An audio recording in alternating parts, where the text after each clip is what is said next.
Happy Monday. It's Comics and Chaos Live, Truth and Rumors. What's going on, guys? We are live. How are you, sir? How are you, sir? How's it going? It's been a great day. Very busy. It's going to be a very busy night for us tonight because we have a particular topic we're crossing this evening, Theo. Correct? Yes, I believe tonight we are going to be talking about Whatnot.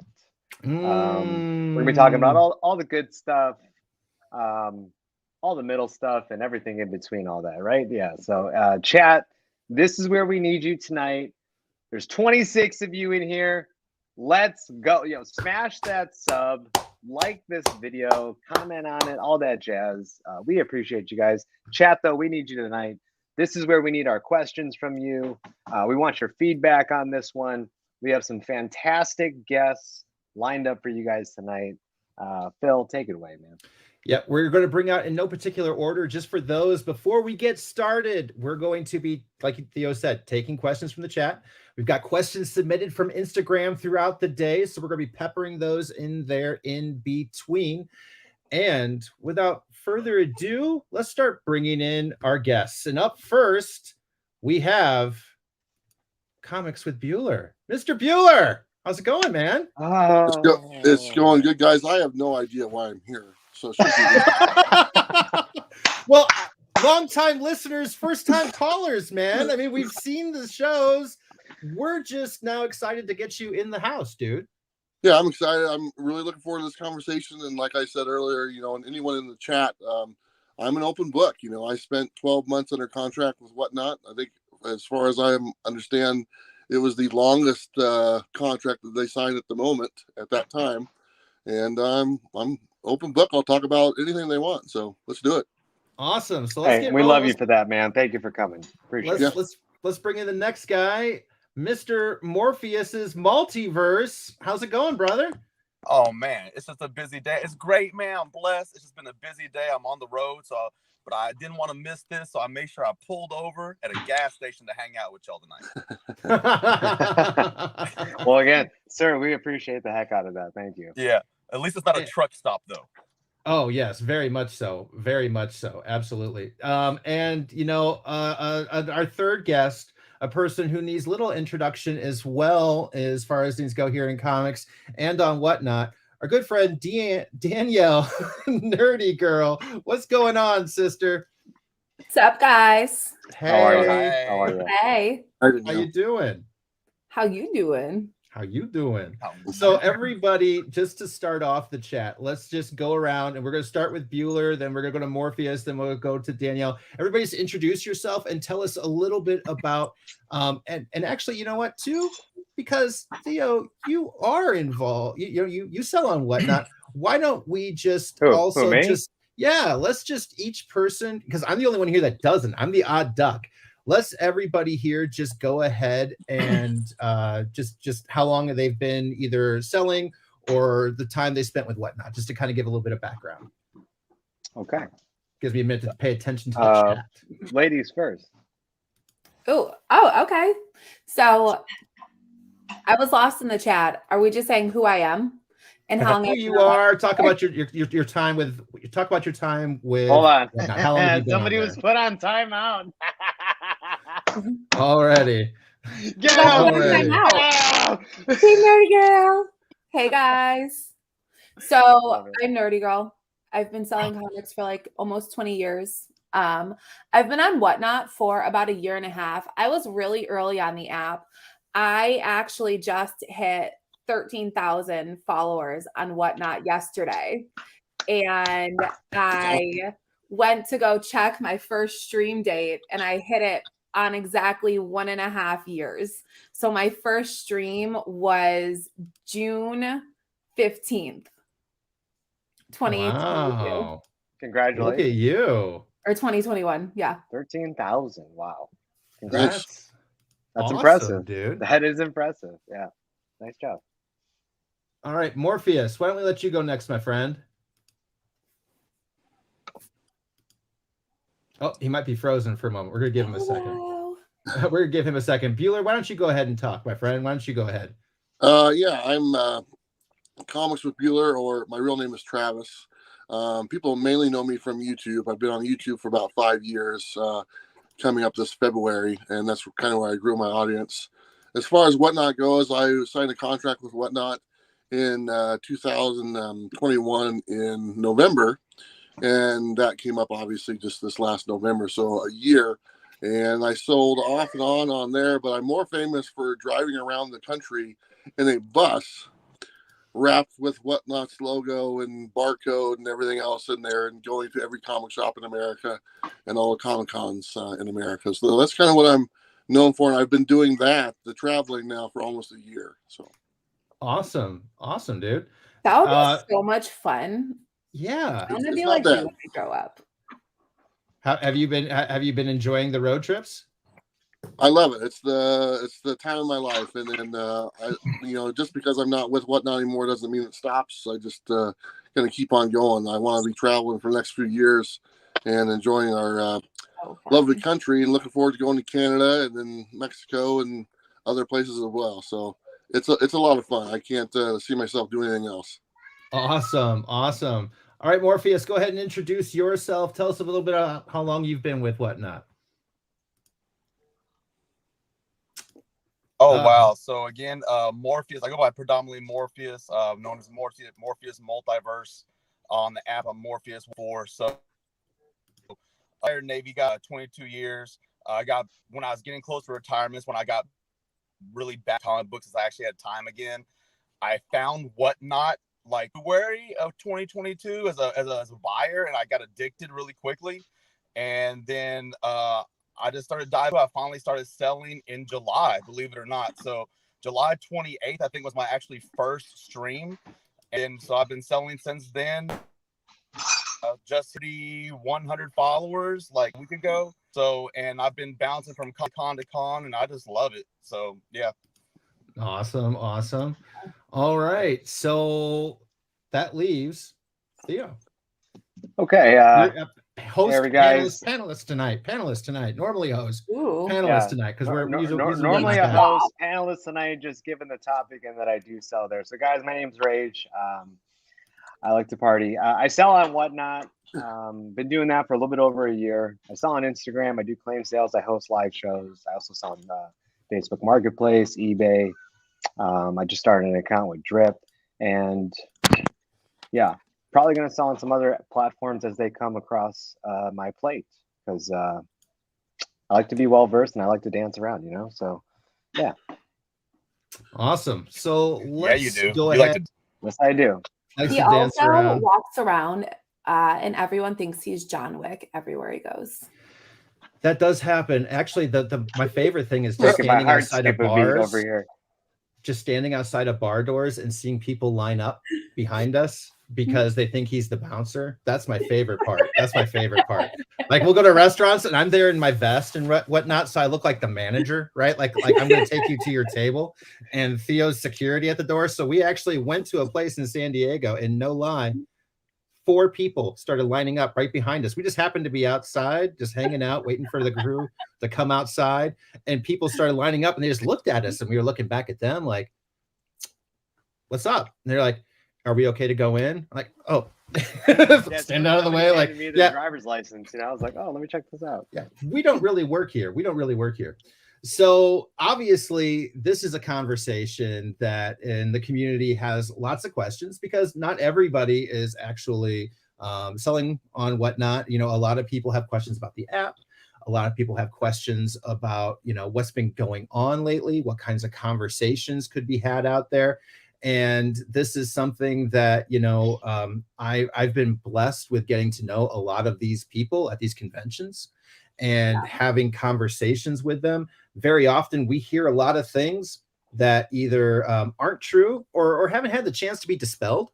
And that's really what we're going to kind of get into. We're going to talk about some rumors. We're going to see what it is that's, everybody wants to be able to speak to and what they can bring up conversationally here, and give us answers for that we've got questions about. And, some of the first things, obviously that kind of brought this to conversation was getting to see Bueller's most recent video. I obviously a lot going on with that. And, Travis, all things considered, super cool, great effort. I really like the idea. It is something that honestly I've kind of personal goaled my retirement for, like, you know, being in a bus and traveling across America, going to comic book shops. Super envious. You know, tell us a little bit about how that came to fruition.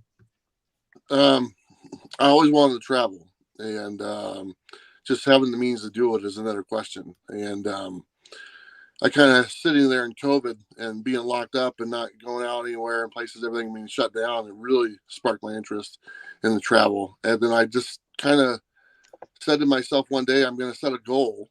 I'm going to give myself a year to get to that point.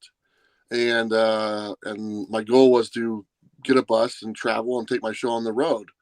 And I just sat down, wrote everything down, what I needed to do to get to that point, and executed it. And on the year from the date I announced it was the year the bus was ready to go. So everything that I planned on doing came to fruition with the help of some great people and people to watch the channel and sponsors and stuff like that, and just selling my collection and everything. And I said, what the hell, let's just go for it. Sold my house, sold all my stuff, all my furniture. There is no home base. My home base is my friend's driveway when I go back to Portland. Wow. I just kind of went all in. There was a quote one time, Tom McFarlane was asked a question, you know, about something. He goes, I'm the type of guy that I take 10 steps back and get a running start up off the cliff, you know, and that's kind of the way I looked at it. I'm just going to go for it, and whatever the hell happens, happens. And I've decided to live my life that way, I guess. And it took a long time to make that decision, but I just going to go for it. And my new theory is live your best life. And I say that all the time, and I mean it.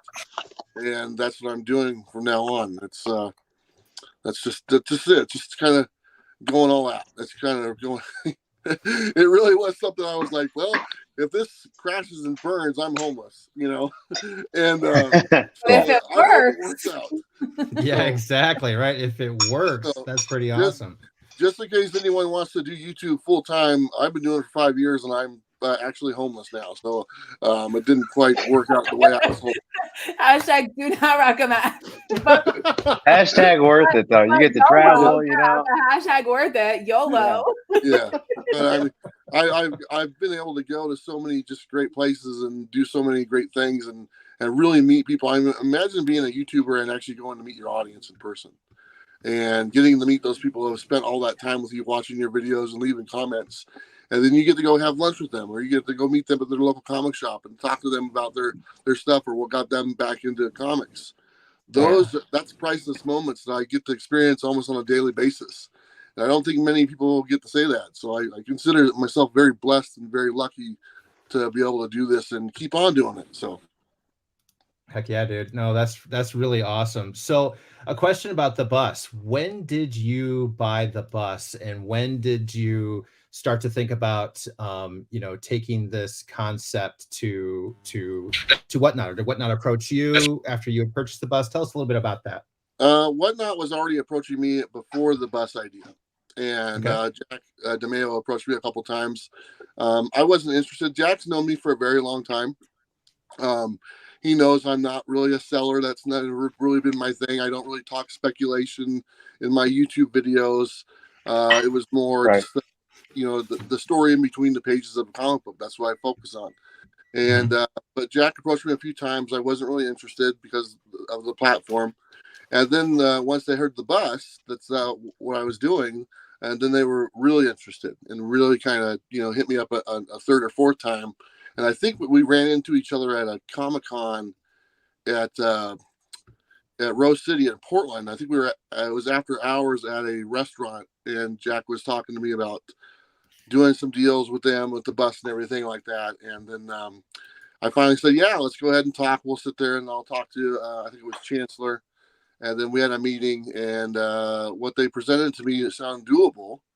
And it was going to make my decision that I've already made, with or without them. The bus was going to happen no matter what. It doesn't, you know, with Whatnot or without them, it doesn't matter. But with them, it just made things a little bit easier. And especially with the cost of gas skyrocketing at the time.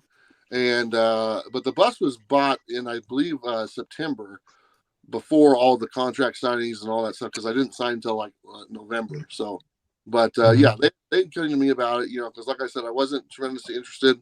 I haven't really done anything like that before, and I already had some sponsors on board that were very kind with me and stuff like that. So, but their initial thing was, the first thing they wanted to do was wrap the bus. And that was the big thing. That was the big thing they wanted to be on part. They wanted to wrap the bus with the logos and all this neat stuff and everything. And I get it, and because I mean, I said this in my video. They recognize the value of me doing this thing. And I think they said that this is the type of promotion that we would do ourselves if we could, or if we had the time to do it. Yeah. And so instead of us doing it, you're already going to do it. So why don't we just attach with you? I was like, sounds great. And then, and Bueller, I don't want to cut you off, but I do want to stress that that's almost an invaluable service that you are providing. Going to I watched your video, going to different comic book shops, going to different cons, meeting up with people at their homes, having that parked in people's neighborhoods, you doing your videos from there and taking photos. I mean, you hit it on the head, man. You hit it on the head. I just wanted to point that out. That needs to be stressed. I don't consider. I look at myself, and you get the word influencers and all this stuff that people put out there. I kind of consider myself a comic book ambassador. My goal is to get people to buy comics. I don't care if they buy them from me. They don't have to buy them from me. My goal is just to get people to get back into the hobby and enjoy comic books and buy comics wherever they want to, whether it's on Whatnot, at a comic shop, online, whatever. It doesn't matter. You don't have to buy them from me. Just take the chance and just go ahead and do it. And that was my goal when I got into this bus and started driving around. Just try to remind people who used to like this hobby like I did when I was younger, who fell out of it. Because I get emails all the time saying, you helped me get back into comics. Or the reason I'm back in the comics is because I watched your videos. And my goal is to go and say thank you to all those people. And so some of the questions that had been submitted were like, this was your bus though that you purchased, right? This wasn't like Whatnot bought the bus, they bought the wrap, right? Yeah, they paid for the wrap, and I was quoted a price from the people that wrapped the bus around $9,000 to wrap the bus. Wow. So I never saw paperwork on whether that's the true number. But I have no reason to not think that's not the number. No, the bus was bought by the community. The community bought my books. That's true. I had auctions on my YouTube channel. I raised close to $30,000 in a few weekends, and I purchased. I saw those X-Men sales. Yeah, those were nuts. Yeah. But I purchased the bus at a dealership for $11,000, and I put about another $10,000 into it myself. Awesome. So, and we're going to be getting to more questions, everybody. These were the ones that came in specifically to Bueller and regarding his most recent updates. So we've got questions for Nerdy. We've got questions here for Morpheus. We've got more that are obviously coming in through the chat. I just want to let you guys know we're going to be talking about the bus since that was the most recent post from Bueller. I just want to get a few of those questions asked. So for those that know, and are you planning on keeping the wrap, on the bus? Well, one thing I didn't express in the video, and I think maybe people might have missed this because I did say that my contract ended in November. Up until about a week and a half ago, I thought I was still under contract with Whatnot, because they actually paid me for the month of November after the contract was over.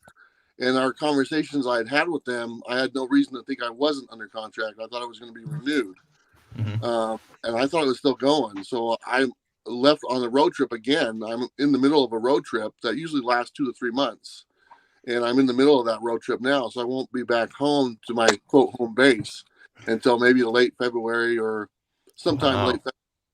So in the meantime, the bus still has the wrap and all the stuff on there. Like I said, I was anticipating that they were going to renew. I had no reason to think they wouldn't. I was told by Jack, and actually, like I said in the video, the main reason I signed the contract with Whatnot was because Jack had told me that they would be on board for the duration of the project. I've said from the very beginning, this is an ongoing project for years. To visit every comic shop in America, let's just say there's 3,000 comic shops in America. So you can go to one a day. Well, that's 10 years almost right there. Obviously, it's a little bit different, but just throwing a number out there just so you kind of see. Yes. So I had no intention to have to redo the wrap or undo the wrap, but I'm not giving this shit away for free. No, I understand. So, and something that kind of came along with that though too, that just wondering if you could also enlighten us as well. And as a sponsored, individual with things that I do, or an employee, right? Was there in the contract like requirements for going live and doing sales? I mean, was that a part of this contract? And I've only got one more question after that, and we'll move on to other things. But was that a part of the contract as far as things we're aware? Yeah, the part of the contract was doing live and sales. It was about the average to be like one a month. I could do more, whatever they wanted. It was up to me. If I wanted to do more, it was fine. Yeah. It was that was in there, and obviously the bus wrap, and having links in my videos, and I think like shouting them out during videos or something like that. On my YouTube channel. But yeah, selling on the platform was part of that, and I believe it was 1 a month type thing. So, or be 1 a month, and but the contract is kind of written real weird, because I didn't, even though I signed it in November, I didn't start being paid any monies until I actually hit the road. Yeah. So nothing really took effect until I actually hit the road in like March or April, and that's when I started receiving funds from them. So there's like 4 months of nothing, that was really going on as part of the contract, because I wasn't receiving anything, and the bus wasn't moving, and we weren't rolling around, and they knew that because we were in the process of getting the bus wrapped and doing all this stuff as well. So to make things happen. Yeah, no, I totally understand that. And last but not least, question regarding the bus as well. There was all the codes on the bus for like scanning things of that nature. Do you know how many clicks came from the bus, whatnot? Because I mean, that's trackable. Like I do that at the hospital. I set those up around places, so I can say like, this placement's good here. We've got 3 clicks there today. Can you tell us like how many of those do you know that came through from the bus? I'd have no idea. It was never really even a conversation. And and I can say that it's one thing having the barcode on the bus, and I think it's great. And I don't know if it would be a proper representation if they did have a number, because the bus is a moving target. It's not this, it's sitting in one place, but I'm passing thousands of people on the freeway or on the road, and try to sit there and scan it and hit it'd be a lot easier for someone to just say, oh, what's that? They just type it in. Yeah. So as far as if there was a counter to know what that is, I don't think it would be an accurate representation for a full size 20-foot bus going down the street with logos on all 4 sides, because the barcode's only on one side by the door. I get it. Okay. So that was the questions for, everything regarding the bus. So I'm going to bring it a little bit more back to panel. The panel. So we're going to take it back to the top. We're going to get a little bit more YouTube topical on here. So let's just take a moment to see some of the questions that came through, besides the Buellers, the question marks with the Buellers, things for that nature. Really quick. Do you mind if I take the mic for 2 seconds? Go right ahead, my friend. I got to give a quick shout out. Funhouse Comics, 9.9 Newsstand, Daywalker, Millhouse Comics, Brian McClay, Beyond Wednesdays, Miss Troll Hunter, Marble Man, all of you fine people, and everybody else that I've missed. Thank you. I appreciate you guys. We got 46 in here right now. This is our third live, thanks guys. for everyone who came over from my Whatnot stream to here to hang out with us, because I was promoting this. I was promoting this, guys. It's a rage. Oh, nice. I told them come hang out with us, that we were doing this tonight. Appreciate that. Thank you. So the first question actually was from YouTube, which isn't really a question because we all know the answer. It's me. It's clearly give it to that guy. I mean, his is long. I make mine stand up. Okay. He lets he lets gravity just do it. He just wakes up. His is like that. It takes like a half hour just to do his hair. When we ask to get ready, we don't wait for Rage to do his hair. We wait for Phil to do his hair. Let me get a mojito. Okay. Please, Okay. All right. So, question that came in from Instagram: will NerdyCon be coming to LA? Ooh, that is a good question. Right now, I think the next plan is going to be Vegas. Oh, nice. Vegas. Man, we're Sin just. City. I don't think I could make that one. I will be so disappointed in you, Phil. Well, actually, I have to be there for a NAB. It's a broadcasting convention. So I just don't know if I can go twice. It's going to be in April. So maybe I'll try to coordinate it around your event. Wouldn't that be crazy? You got Paramount, you got Netflix, you got everybody having all these crazy parties the entire time. Yeah. That's what we're gonna do. That's what we're gonna do. I will let you know when Okay, NAB is going on. Send me those dates, please, so I can work on I that. am down. Yeah, I'm thinking there's some cool places out in Vegas to collab with. Oh yeah, there will be a lot of cool places. Secto, Sanctorum Comics, saw Bueller's video. Disappointed. TorpedoCon, guys. Just side note. I will be at TorpedoCon in LA because I'm sure it's going to happen this year. So I will be there for that. I was considering that one. Yeah. Yeah. Oh, that's a great question. Hey, Sacto, what's up, bro? I missed you yesterday, man. Hope you're feeling better. What's the first con you guys are going to this year? Well, I'll be in Queensnet this weekend coming up. Okay. Maybe ECCC. Yeah, they're all so close together this year. Yeah. What about you, Bueller? MegaCon. MegaCon? Yeah. All right. Mr. Theo? I believe C2E2. Yeah. Yeah, I'm thinking the same. I think I'm gonna be at C2E2. I think that's gonna be my first one this year. This is like the great divide this year. Yeah. In which show to go to. Yeah. I still love everybody that goes to a different show, but yeah, I know, but it's still like a divide because we don't all get to be together. Listen, I feel like we keep changing our minds. But that'll make San Diego and New York that much better. You know what I'm saying? I will be attempting to do both, guys. We change our minds every single day. Like tomorrow, we're gonna go to MegaCon. The day after, we'll be at C2E2. The next day, we'll be at Mega. Like we can't make up our minds yet. So you want to answer that question that you highlighted? Yes. So disappointed in how they handled the relationship, but not surprised with the fly by the seat of their pants management I've seen since opening up in the comics category. So this is something that a lot of people, we were all early adopters, whether you were a buyer or you were a seller, if you were participating in this last year, obviously on Whatnot. And with any time you jump into a new business, there's a lot of growth. And sometimes it's hard to keep up with those things. And the question is, and this brings up a question that was submitted as well that came in from Instagram, but it's a little bit longer. This has a lot to do with it. So I'm going to submit this with at the same time. I'm going to ask for each of your 4 reflections. Whatnot's model elevated the individual, right? It elevated the individual into being, celebrities on that platform selling.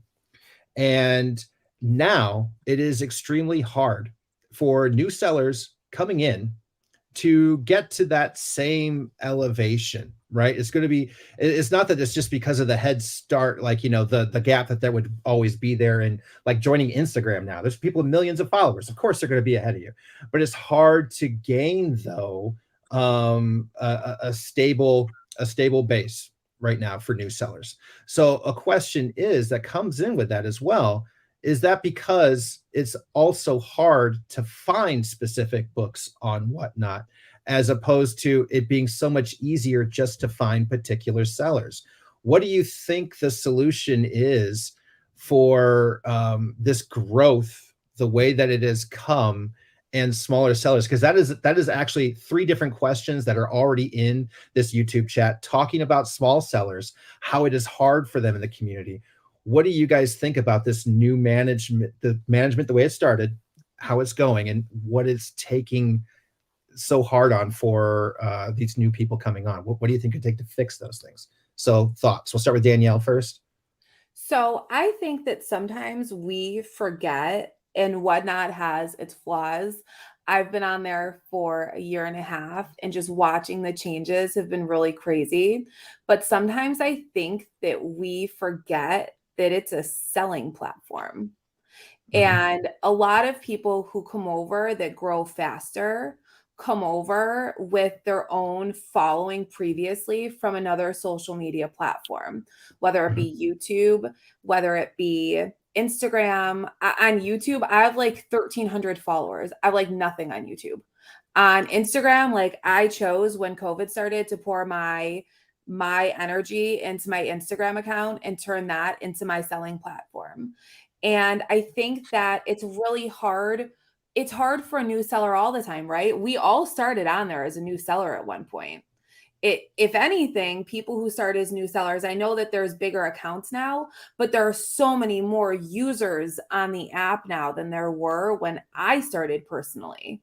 Like, I remember jumping on to do a stream and like feeling stressed out, like, oh my God, there's like 7 other people streaming right now. How am I going to run my stream and have enough people to sell to?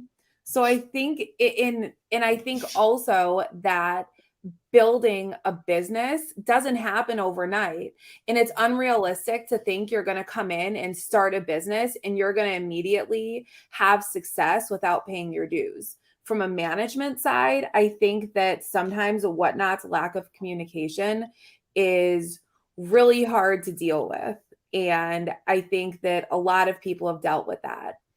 I know that one thing that Whatnot has been doing is hiring more people, and they're assigning different people to reach out to different sellers. But I know that takes time, and I'm not going to say that like someone who just started a week ago is going to get the same attention that someone that's been selling for a year and a half, that's been consistently bringing in whatever followers, revenue, whatever it might be. But that's life. And I know that maybe that's not the right thing to say, but that is life. What do you have to say on that, Morpheus? What are your thoughts? Well, so I look at it like this. So you got to, and Danielle brought up a point about like a lot of people coming over. Well, wait a second. Can I add one thing? I think one thing that we should be doing instead of relying on Whatnot management is we as a community should be working together more to help build each other up. I know that on Tuesday nights, Slabulous, Joey, Israel, and I have a rising seller spotlight, small seller stream where he and I jump on together. We bring a new seller on with us. I put up some buy it nows, run some giveaways. We sit, we talk, we share best seller practices and tips and tricks. And then we raid that person so that they start their room with some people in there and hopefully they pick up some followers. Awesome. And I think that something we should be doing more is working together as a community to help build each other up. Awesome. Morpheus, back to you real quick. What are your thoughts, my friend? So my thought is, I don't put anything on Whatnot. I don't want to necessarily echo what Danielle's saying, but it relies on the individual. It's gonna be a test of fortitude and your perseverance, depending upon where you want to go, where you yourself going within the application. You have to put in the work. And just like Daniel, like we half the people that come on new, they don't know what Theo did to get started. They don't know what Danielle did to get started. They don't know where half these people got their starts from. A lot of people don't know that JPG got his start making freaking mystery boxes, back in the day before he got, Street Level Hero and, and what he's doing with TSMB. Like, there's a start somewhere. I just started selling in July. I didn't bring a social media following with me. I started from scratch. I started my grind just grinding. And I'm still grinding. I'm trying, but the thing is, you got to be innovative. You got to find what works for you. So I feel like it falls on the individual that if you want to be successful in this, you got to put into it what you want to get out of it, period. So what did I do? Not everybody can do what I did, but I made sure that I went to every convention that I could. I made sure that I networked as much as I could. I grind every day. I just came from LA on a drive trip from LA trying to network and grind. So if someone wants to be successful, the bottom line is we can't point fingers at other people. We can't point fingers at whatnot. We can't point fingers at bigger sellers. If you want to be successful, then it's up to you to be successful. And that's just my personal viewpoint, because I put a lot of effort and energy into doing this, a lot. And it stresses me the heck out, but I want to be successful doing this. So I intend to get out of it what I put into it. You know, so that's the bottom line. You gotta be innovative and creative. I do push-ups on stream. Who does that? You know what I'm saying? Like, you got to find some way to stand out. So silly. That's the truth. You got to find some way to stand out, right? How can we be different? How can you be different from the next person? So if someone's complaining about not being successful on the app, what can you do different to stand out? That's the bottom line. Yeah. What can you do different to stand out? We're entertainers. We're not just sellers. We're entertainers. And we inspire people, and people look at us. They watch us. They want to stay with us. You know what I'm saying? Mm-hmm. You look at like Genghis Sean. Genghis Sean, this man pops up. He'll do pop-ups at concerts. You know what I'm saying? And that's how he keeps followers. He does pop-ups at concerts, at restaurants. You know, like we do stuff, all kinds of crazy stuff everywhere. And that's how. By trying to be innovative and being creative, that's all you can do. It's up to the individual. Absolutely. Bueller, what are your thoughts? I mean, you came from a large YouTube following, and it was in your contract that you're not a seller. You're kind of like me, right? I relate. It feels weird, right? I'm used to buying books, talking to people about books I like, books I enjoy, and so for me, you know, my circle of friends are like foreign to me in some aspects of like I'm not used to that. So when it comes to going with a following to whatnot, how much did that really help in your case as well? Either it didn't. I could barely get 20 people in the room when I would do an auction, and I have 25,000 people subscribed to my YouTube channel. I don't know what the secret sauce is to it. I would agree with the other people on the panel, what they said. I do believe you get what you put into it, and the effort that you put into it. I don't think that there's some magic pill. I would recommend any new seller who's coming on the platform, just don't put all your eggs in one basket. You know, don't just count on, oh yeah, that's it. You know, try different platforms. Like Theo said, he does all sorts of selling on all sorts of platforms and stuff. And once you find one that kind of takes off, whether it be Whatnot or something else, then focus on that one. Focus on the one that finds the audience first, and that's where your time should go. Because if you're sitting there and you have 25,000 people who subscribe to your YouTube channel, mm-hmm. I should be selling on my YouTube channel. Yeah. You know, there's 25. Yes, sir. You know, yeah. I don't want to tell you how to do your business, but yeah, I mean, I'm just pointing that out. You know, I mean, that makes sense. Mm-hmm. And absolutely.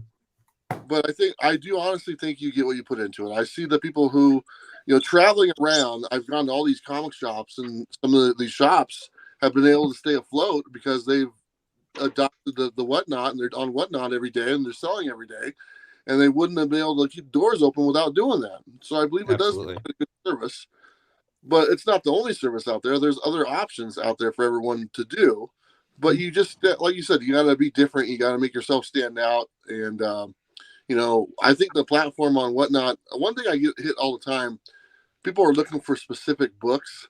They don't want to sit in the auction and hopefully that book comes up later.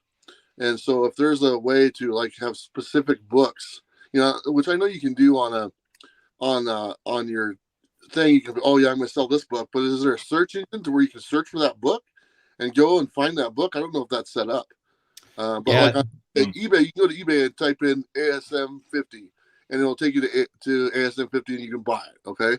Is there a search engine on Whatnot to where if somebody has that they're going to be selling later that day and they have it listed in their auction to where you can find that and then they're going to sell that?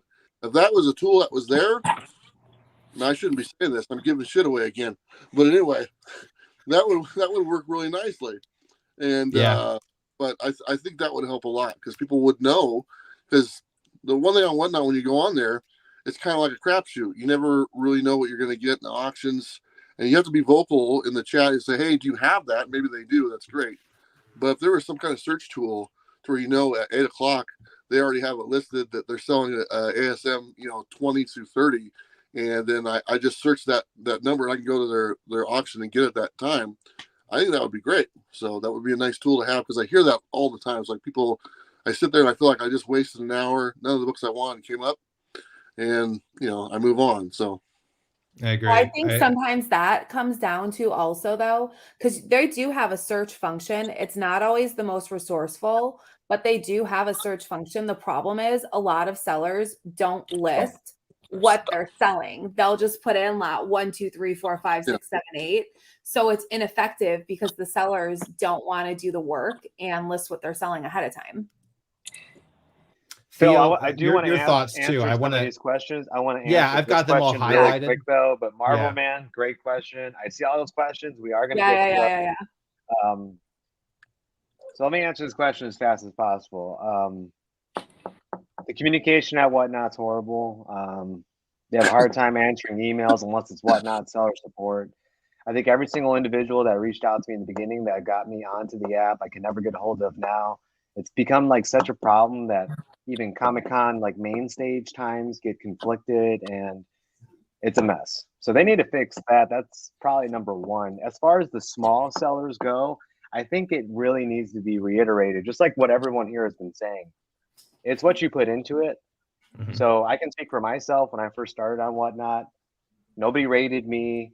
It was all from my Instagram, and those people came and supported my shows. There were shows I had 4 people, 2 people, 5 people.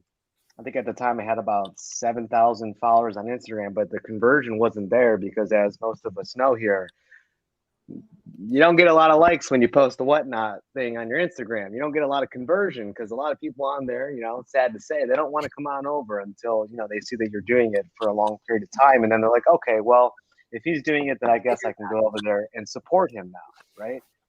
And that's another thing for these small sellers, guys. I think everybody needs to realize, how often are you going? What are you selling? Are you doing previews? Are you doing lives to go on and show people what you're doing? Are you posting? Are you putting this in your story? Are you tagging your friends so that they can share it? Yep. Are you labeling your books? Are you taking photos? Are you grading? Are you keynoting? How's your shipping? What are you putting into it? Like everything that all of us do, it is. Yeah, it's chaotic. It is not it's not just the hour you see.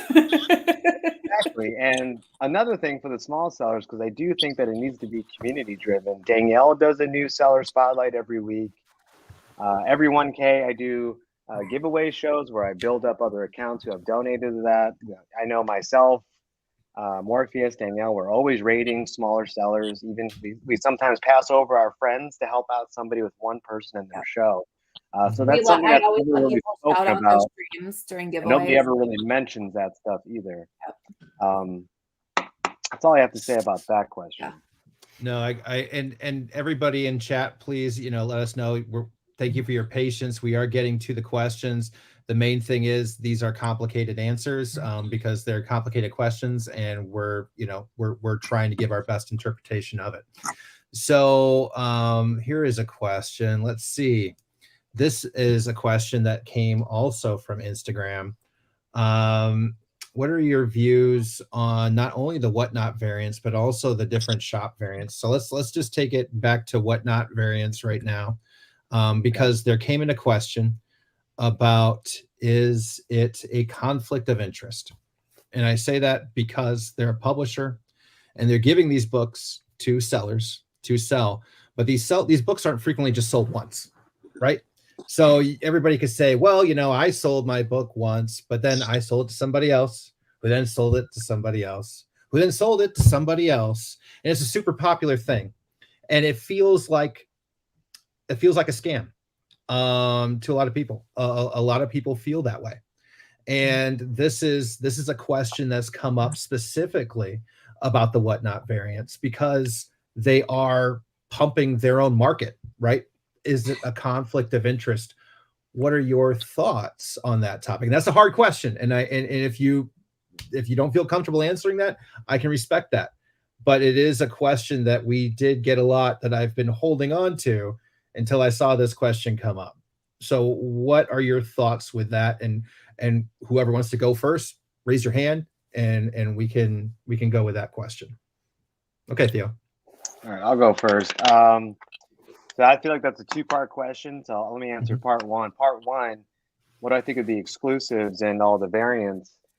It's generally the same opinion I've had since day one when I got into comics, which is that very few of them are for me, and I respect the ones that are for everyone else. I really feel like it comes down to like, what do you want in your collection? You know, is that an artist that you like? Is that a book that you like? Is that a cover that you like? Is this a price that you can afford and justify paying for this book? And are you going to be happy if that goes down in value? And if your answer is yes to all of those things, then hey, who's to tell you what you can and can't buy, right?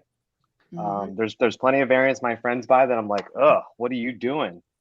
And then there's other moderns that I pick up and I'm like, you know, I kind of want to keep this, and they tell me the same thing. So it is what it is, right? It is what it is. And the second part of that question, whatnot, publishing being involved in releasing those, I think it's a slippery slope when you produce and then you sell something. But like I said, who am I to judge somebody for doing, you know, their job? I mean, that's their job, right? Is to make comic books. It just so happens they also sell their own. So I guess if there's no sales data, right, you got to use your best judgment on a book. If there is sales data, you should always have a number. I say this in all my auctions: check the sales data, check eBay, check something, get a number in your head, right? That way you save yourself. I think that's the best I can say on that. Yeah. All right. So anybody else want to jump in with any reflections? Totally fine, or we'll move on to the next question. I'm absolutely fine with that. Ooh, you absolutely. Go first, Bueller. You know, I think argument can be made both ways, to be honest. I think that if someone thinks it's a conflict of interest, they're probably right. I think if somebody thinks it's not, I think they're right as well.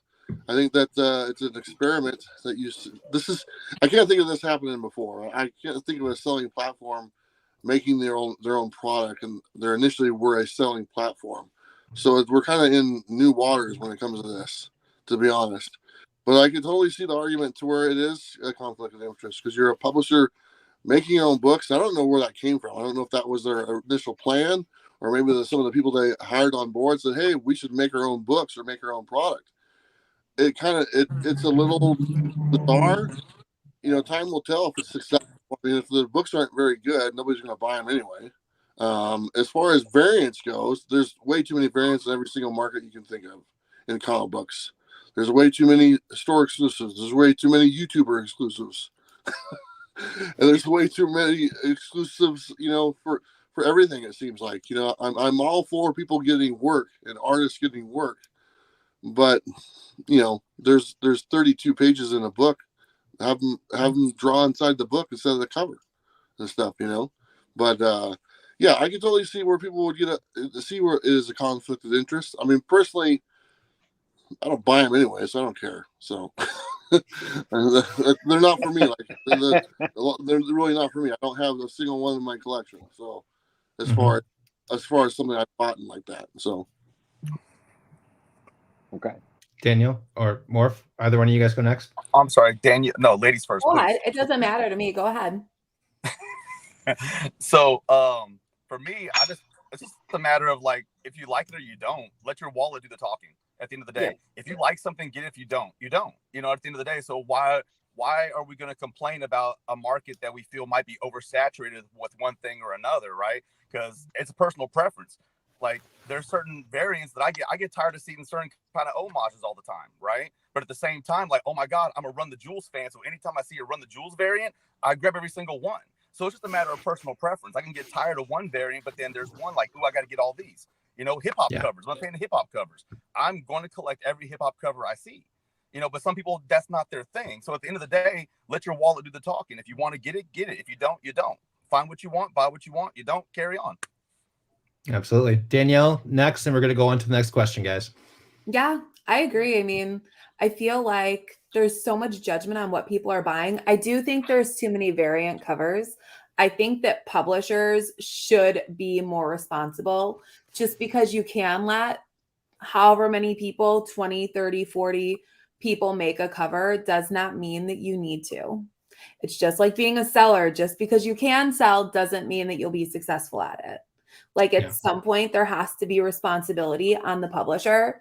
I think that if Whatnot took reselling their own books because like it's a selling platform, right? So the part about like selling, then reselling, you can't control who's going to resell your book. At the end of the day, the Whatnot app itself is a selling platform. They should have a retail price, and that should be the price that you can buy from Whatnot at. That takes away the conflict of interest because it's no different than Marvel publishing books and selling their books.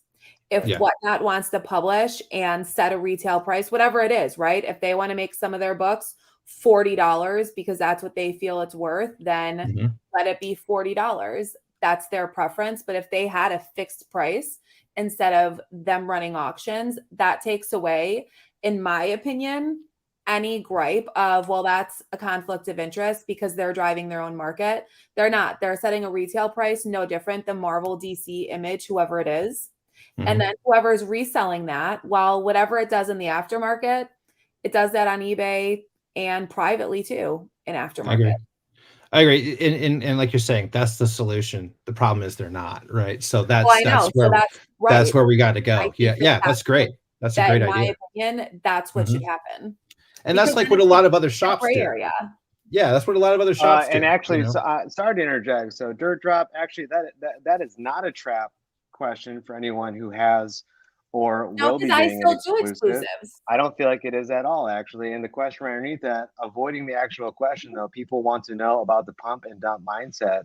I think I would need an explanation as to the context on that, because getting in inventory and selling it as quickly as possible, I never knew that would be considered pump and dump. I do that with collections that I buy. I'll move 10 long boxes in a week. Is that pump and dumping if there's keys in there too? So I would like to know actually the context of that question. Just saying. Yeah. I think the same thing goes for an exclusive. If I get a whole bunch and I decide to sell all that immediately, is that dumping? Like, I don't understand that question, especially when people are usually getting it for less than what it goes for. So let's get to the next question in line. We can come back to that one, Theo. Yeah. The next question. Elaborate in the chat. Let's expand on that a little bit. So one of the questions is the myth that we've heard that you have to have 9K or so your auctions to be promoted at the top of the queue or sponsored, or just have some favor with the Whatnot gods. Does anybody know anything about that? I can dispel that rumor. I can dispel that rumor. I am frequently not anywhere near the top when I am streaming. People have to scroll down there. This whole, I've seen a lot of talk recently about how big sellers are at the top of the algorithm and you have to scroll for all the smaller sellers. That is usually not the case. That is usually not the case because the algorithms change to help smaller sellers be at the top more. So there were a lot of times where people would send me screenshots of video grabs. So you do not get pushed to the top based on how many followers you have. My personal tips and streams are to get engagement in your stream. That pushes, I think, anyways, this is like and I'm sharing my own theories. So this is me sharing a tip and trick, guys. I think that part of the algorithm is based on engagement in your stream. So if you're telling your chat to like smash the hearts and drop emojis and comment and make a lot of comments in your chat, then that shows that your stream is popular because you're getting a lot of engagement in your stream. People want to be in that stream and they're engaging with you, whether there be 10 people or 40 people, I think, or 100 people, right? And sometimes, and if someone's running a giveaway, obviously, because like everyone's going crazy in the chat, lots of hearts. So I think that part of it is based on that. I don't know. I see Jack is in the chat. Maybe he can confirm that. Yeah, I haven't seen a confirmation on that one yet. He's got some reflections on one of the things we're going to be asking in a moment. But Morpheus, what are your thoughts real quick? So I have information. I don't know if it's gospel, but like, again, that's why I like to always specify that, like, we give people information. It's up to them to decide what they want to do with it, right? I'm not quoting gospel. I don't know exactly what completely facts are, but what I've gotten from multiple sellers, that Whatnot analytics are driven by three big things. total overall followers, total overall generated revenue, and total overall items sold. And then that affects the analytics. And that for all sellers, that once you exceed 5,000, yes, you're going to get a higher bandwidth when it comes to actually getting seen through the algorithm. Those are the things that I have heard from multiple sellers, but I can't speak that as gospel. But you don't get a sponsorship. Huh? You do not get a sponsorship if you have really, 5,000 followers. I get a test here, right? I don't mean to interrupt here, but I would love to share my screen because Brian, you make a great point. Nobody exactly knows the answer, so let's go right here and take a look at the answer. Can I take over this screen real quick? Can you? Yeah, absolutely. Go ahead and share, my friend. Here. We'll present. Yep. Sorry, guys, I'm a little bit of a YouTube noob. We'll get the hang of it, I promise. So let's do the window, and we'll share this. So let's share that really quick. Here we are. All right, let's give it a minute for it to show up. Ready? I don't see it yet. Says it's sharing. Not here, my friend. There it is. Now we got it. All right, give me 1 second. Adding to stream. And there we go. Okay, so we're breaking the internet. Look at this. Ready? So here we go. Let's take a look. We're in Whatnot now. Can you guys see that? Mm-hmm. Just making sure. Okay, so we're in Whatnot here. We'll refresh it really quick so you guys know this is a fresh feed right here. We're in the modern age comics. Let's take a look at the person who's at the very tip top. King James 2026. Hey, shout out to you, sir. This guy's got 19 people in his show. He's at the very top of the show. Let's take a look at him. Ready? 2,000 followers. Does that answer any questions in the chat now? About 9K, about anything favorite? Like, you guys tell me. How about that? Should we take a look at the next person in line? Bullet 567. Shout out Bullet 567. He's got 6 people in there. Let's check him out really quick. What's he got? Bullet 4K. Should we keep looking down the list? Does anybody in the chat want me to keep looking? Because I'm curious now. Okay, so it looks like we're good. I'm going to stop sharing my screen. There you go. All right. Anybody else can go to the app right now. Check that out. You are. Feel free. Oh, he's back. Bueller, I got over 9K. I'm almost at 10K. I'm actually less than 50 followers away from 10K. And I've looked at my own streams when I go live, and I'm like at the middle bottom, okay? Yeah, I got over 100 people on my show, but I'm not at the top. So I don't want to hear about that favoritism stuff. Yep. I don't want to hear about that anymore. I dispel that myth. All right. Anyway. So next question is, what can smaller sellers do to get a sponsor? Knock on doors. Go and talk to Dan. Go and talk to people. Little something to let you know here. So I am not sponsored. Morpheus, how many followers do you have? How many followers do I have? I have 3,127. So 3,100 plus 3,100. What? Are you sponsored? Hell no. Okay, so I think that Morpheus has a pretty decent following. I think mine might be a little bit decent, but neither one of us are sponsored. So I don't even know what it takes for a quote. Danielle's not sponsored. Danielle's not sponsored. Danielle, so are you keep that in mind too. Okay, this lady just hit 13,000 followers, guys, on Whatnot. Yeah.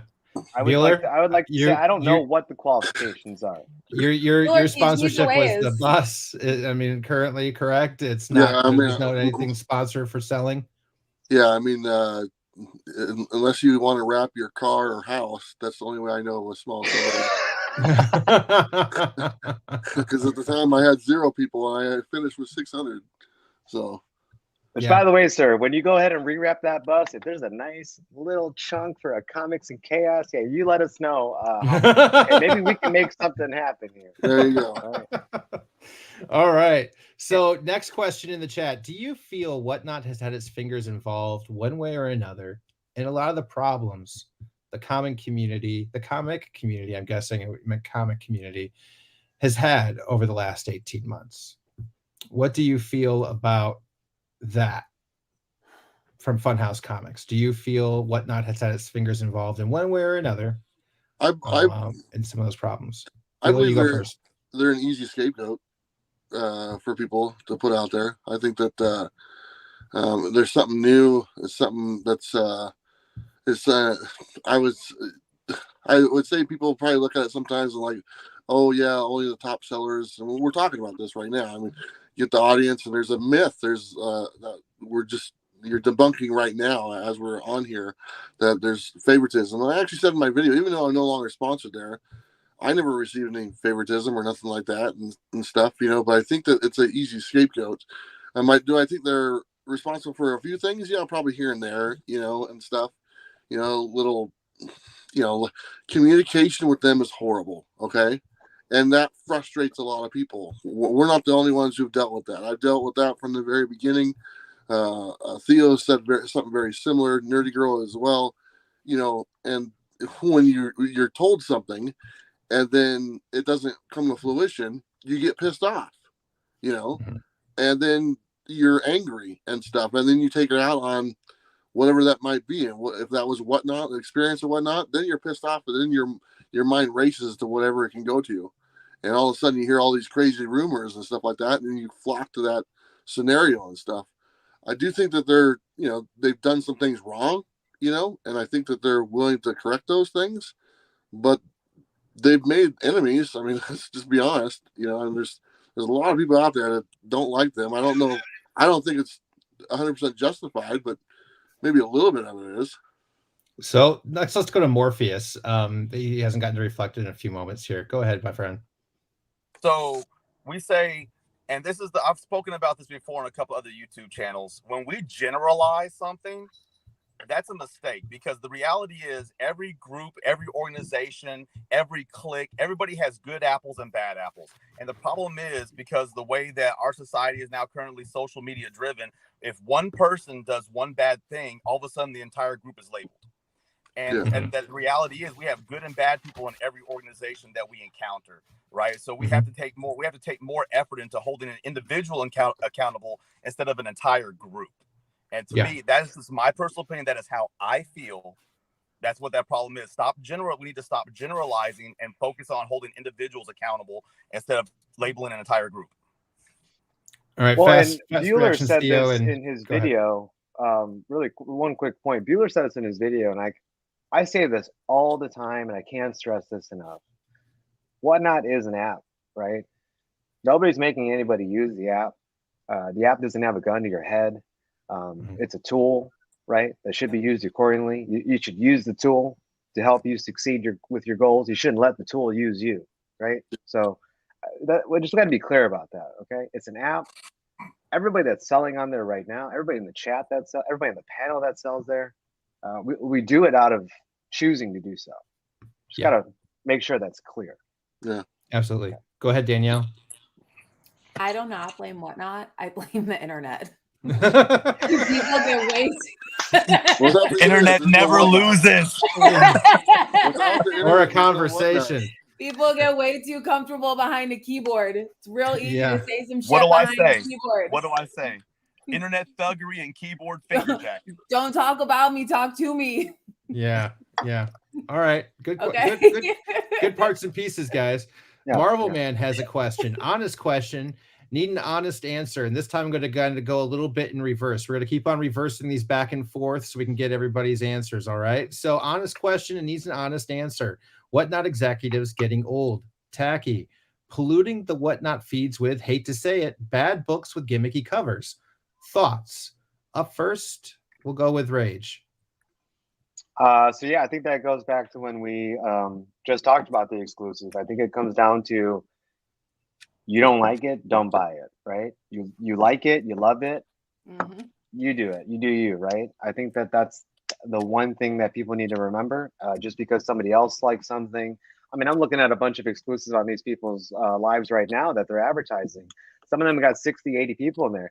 I wouldn't join that show because I don't like those books, but clearly there's a demand for it. And just because other people enjoy that doesn't mean that gives anybody the right to bash it, talk negatively about it, or not support it, right? So yeah, I don't know. I mean, I like X-Men. Everybody, just because a good amount of people like it too. I mean, there's a lot of people that don't. They always come in, hey, you got any Flash? I wish you sold something besides the mutants. I'm like, I'm sorry, dude, but this is what I got, right? So yeah, just know what you want, know what you love.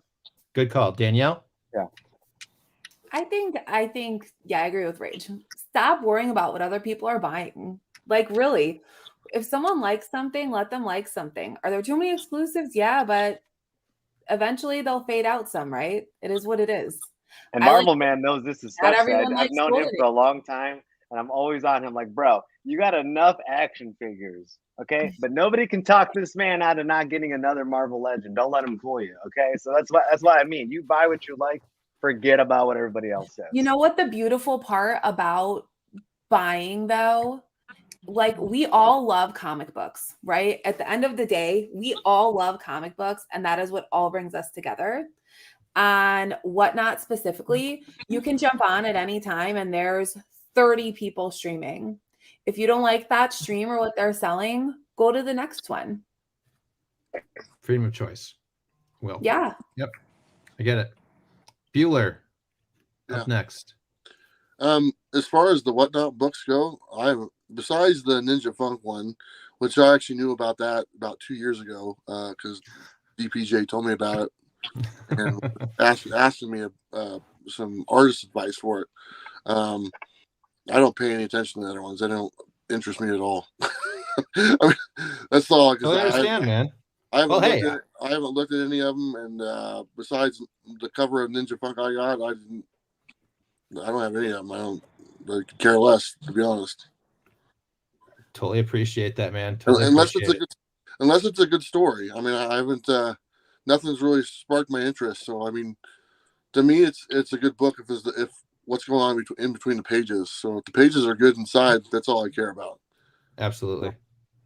Morpheus, thoughts? So my thoughts, and we need to make sure we take these things into account, because basically we're getting asked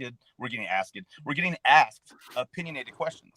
So remember, our opinions aren't gospel. You're basically asked. So this question states, honest question needs an honest answer. Whatnot exclusives, are they getting old?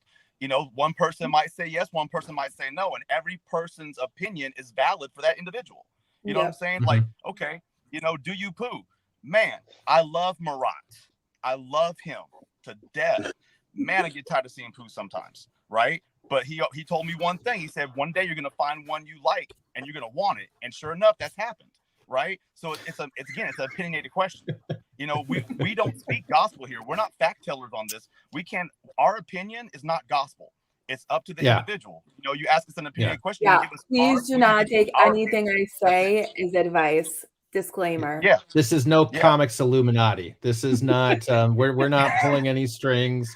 We're just here answering. They're here just answering honest questions that are being brought up here in this chat. So let's go ahead and move to the next one. As a follow-up to Marvel Man's question, how much of everyone's business on here are actually made up of exclusives? So Morpheus, we're going in reverse order. How much of your business is made up of exclusives? Oh, wow. From other people's, well, I'll be answering this in two different ways. So, because I finally have my first exclusive coming out, so that's new, right? So I'm trying my dabble at having my own exclusive. So I'm going to see how that goes.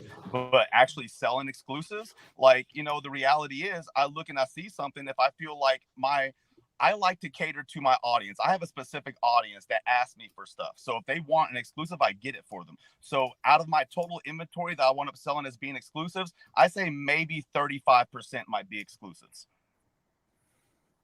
Awesome. Bueller, I mean, I know I'm guessing you're not really selling right now, but I mean, how much, when you did sales, how much of it was based on exclusives? Through the Whatnot platform? Yeah.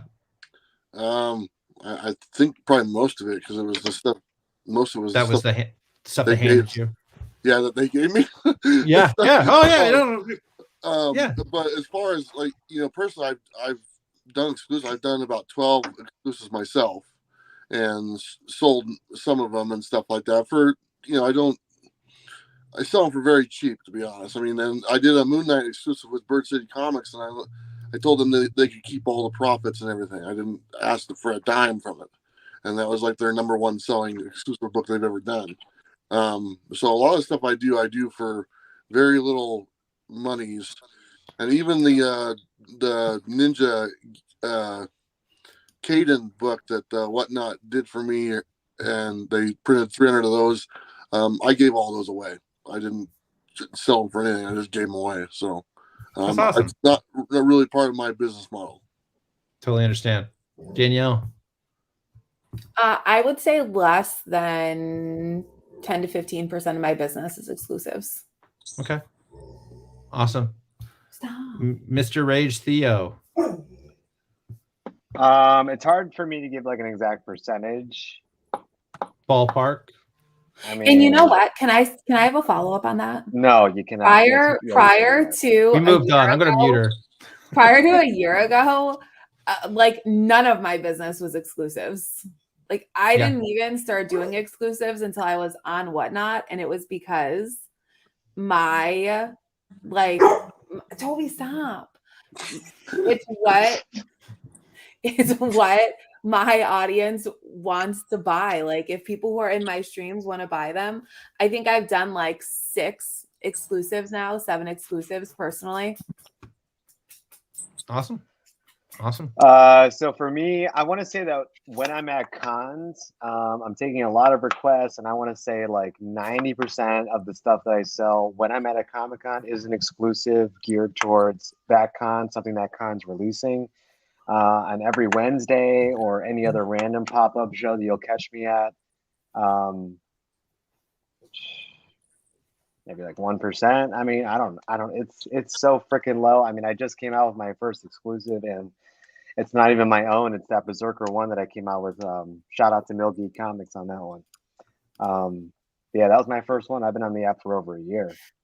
So it's pretty low. Gotcha. Well, that's a good, we're answering the questions.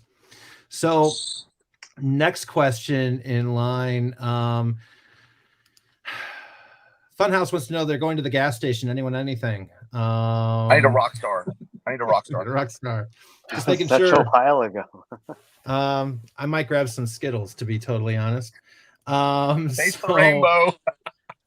With the move back to the office, people have less time during the weekday hours.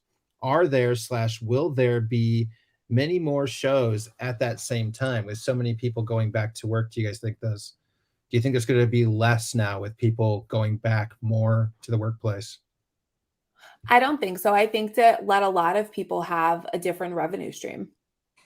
So I think it's changed the way that some people do business. I've not noticed a dip in sellers during the day. Did we lose our host? Yeah. No, I'm grabbing my Skittles. Say, Theo, go ahead and go next. Keep going in circles, guys. I'm I'm getting Skittles, okay? I'm getting Skittles. You guys had one job. Go in order. I'll be right back. Yeah, I was gonna say, as far as daytime, I haven't really noticed it because I usually stream nighttime, late at night. I'm a stay-at-home dad of 3 kids, so I can go live when my kids go to bed type thing. My youngest will be going to school though this upcoming year, so I am going to be transitioning to more of like a daytime sales schedule. So I'm kind of curious to see how that's going to look, but I haven't really noticed an increase or a decrease. Danielle, you're saying you've noticed? No, I haven't really noticed. No, I was just saying like I haven't really noticed an increase or decrease. I feel like it stayed pretty level. I've started doing daytime shows though now that school is back in session for my daughter. Right. And you get like it's a different vibe sometimes during the day. It's kind of nice. Different people that aren't normally able to come in. Yeah. You get to connect with different people. It's kind of nice. How about you, Morph? Yeah.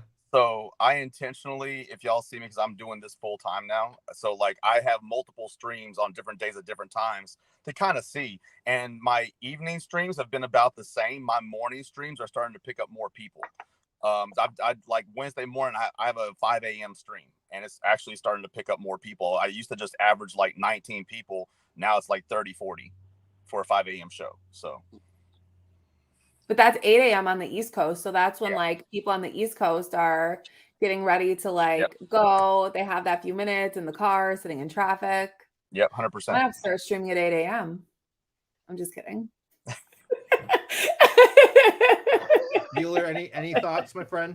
You know, I usually just jump on and say hello to my friends that are doing it, and so I don't really pay. He's like, I'm just chilling with a cup of coffee. I'm good. Yeah. That's usually what I do too. Yeah, I mean, Theo will be like, "Hey, look, it's my friend Phil. Nobody probably knows him here but me." Move up. Quit gumming up my chat with your crap, Phil. Next. All right. So next question. Let's see here. We've got that. No, we skipped that one. Sorry, I apologize. Agree with the concepts. Buy what you like, variant old school, or do you poo? If it's not good, no one likes it, it won't sell. Everyone's tastes are different. That's what makes a community awesome. Well said, Thank you sir. very much, Troll Hunter. Very well said. I'm trying to find out more. Okay, Mr. Bolo. That's exactly what Not Publishing does. There is a MSRP at all retail. Books are distributed through Diamond. Retailers can choose to sell the books in any fashion as they choose. I think what people were referring to more so were the ones that were dropped at like conventions, special exclusives for people like that. I think that's what more of what it was geared towards specifically. Mr. Bolo, but yes. Times, but if they were those books, like some of the Whatnot Publishing stuff that streamers were getting, I don't know what happened at the Whatnot Publishing booth because I've actually never bought from the Whatnot Publishing booth. But I know that it shows anyone who is streaming would get given books. Yes. So I don't know how they price books at the Whatnot Publishing booth. And that's the question too. I mean, as Whatnot sellers, I mean, have you ever had to look for a Whatnot book? Right? I mean, I'm sure you probably get quite a few of those. So usually when I sell exclusives, I'm either given them, I find them at shows myself from like other retailers, or I'm selling vintage because that's my roots. Yep. Gotcha. All right. So I'm a smaller seller on Whatnot and was offered to be promoted. I don't even have those numbers. We're catching up a little bit more with the chat and the questions, guys. So just catching up, saying hello to everyone. Definitions here. Pump and dump is a form of fraud that involves artificially inflating the price of an owned stock through false and misleading positive statements in order to sell cheaply purchased things for a high price. That is the definition. I certainly don't do pump and dump. Let me be the first to say that I do not participate in pump and dump. I run all of my books at $1. Whatever people choose to bid on a book that I'm running in one of my auctions is up to 2 bidders. 3 bidders, 4 bidders, there's always 2 at the end. That is up to them. I do not tell anyone what a book is worth unless it's a high-end slab. And I'm like, oh my gosh, this last book sold for $800. It's at $400 right now. This is insane. I do not control what people spend their money on. That is not my job to manage other people's pockets. Agreed. Any thoughts on that? Anyone else? All right. Props to her for even answering it. Next question. It's such a ridiculous statement. That's why it's such a ridiculous question. Next question. The question is, what's your favorite update Whatnot has done, and your least favorite update that Whatnot has done? We will go in reverse order for this one. We'll start off with Morpheus and work their way around. Sorry, Danielle. He's going to snatch all your answers. I can tell already. Damn it. My favorite update is the dual that you can do both cams at the same time, the front facing and the back facing. Least favorite update is the swipe to bid, because so many times I've tried to bid on something and I'll swipe to the next tab on my phone and I miss the bid. And when you swipe up, sorry. Nice. Oh, you swipe up too. Oh my gosh. You're up, Bueller. What do you think? I'm sorry. I really don't have an opinion on this one. It's all right, man. It's all right. I just like it when mine still remembers that when I log in, I don't have to try to remember my password. I remember one time Theo was like, Phil, log in. I'm like, dude, I don't remember my password. Like, I haven't logged into this thing in 6 months. I don't remember. Yeah. Yeah. I didn't use it enough to be able to, identify new things here and there when they pop up, to be honest. I can appreciate that. You're being honest, brother. That's all good. Yeah. No worries.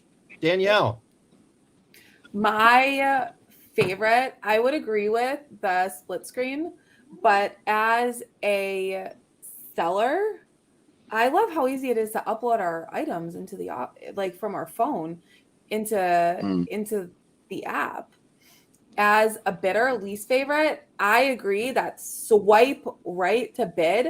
But also, when you're trying to hit hearts or you're trying to click on someone's name or like an item and it swipes you up to the next stream, and then you have to come back down to get back into the stream. It's very annoying. I lose stuff sometimes like that. Get it? Theo. Yeah, Mikey, good call on that one. You know, if he's in timeout, I wish he could hear this right now. I already read that question before he put that in timeout. I swear, if you keep mentioning that. Who? What? Ooh, no, you somebody said penny stocks start at a penny, but they're still pumping and dumping. It's like, the thing is, man, at the end of the day, like we've already said about Whatnot, nobody's forcing anybody to use the app to sell. AF15 50s were 100 grand. AF15 50s were 100 grand a year ago. Today they're selling for 36. The market's weird.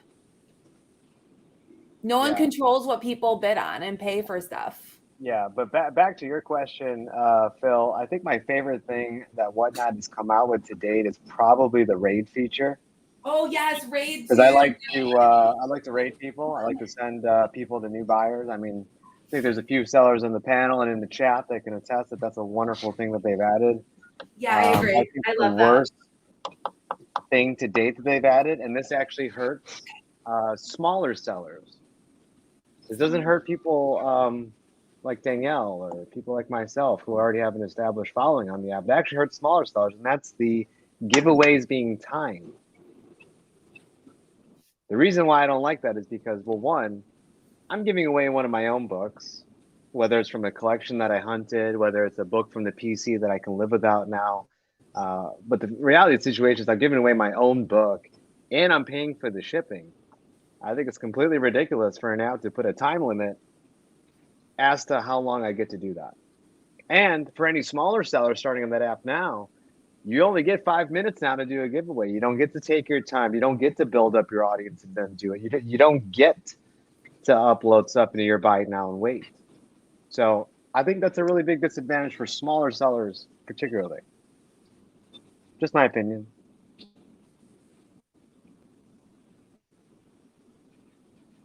Morpheus has a follow-up. Phil, we can't hear you.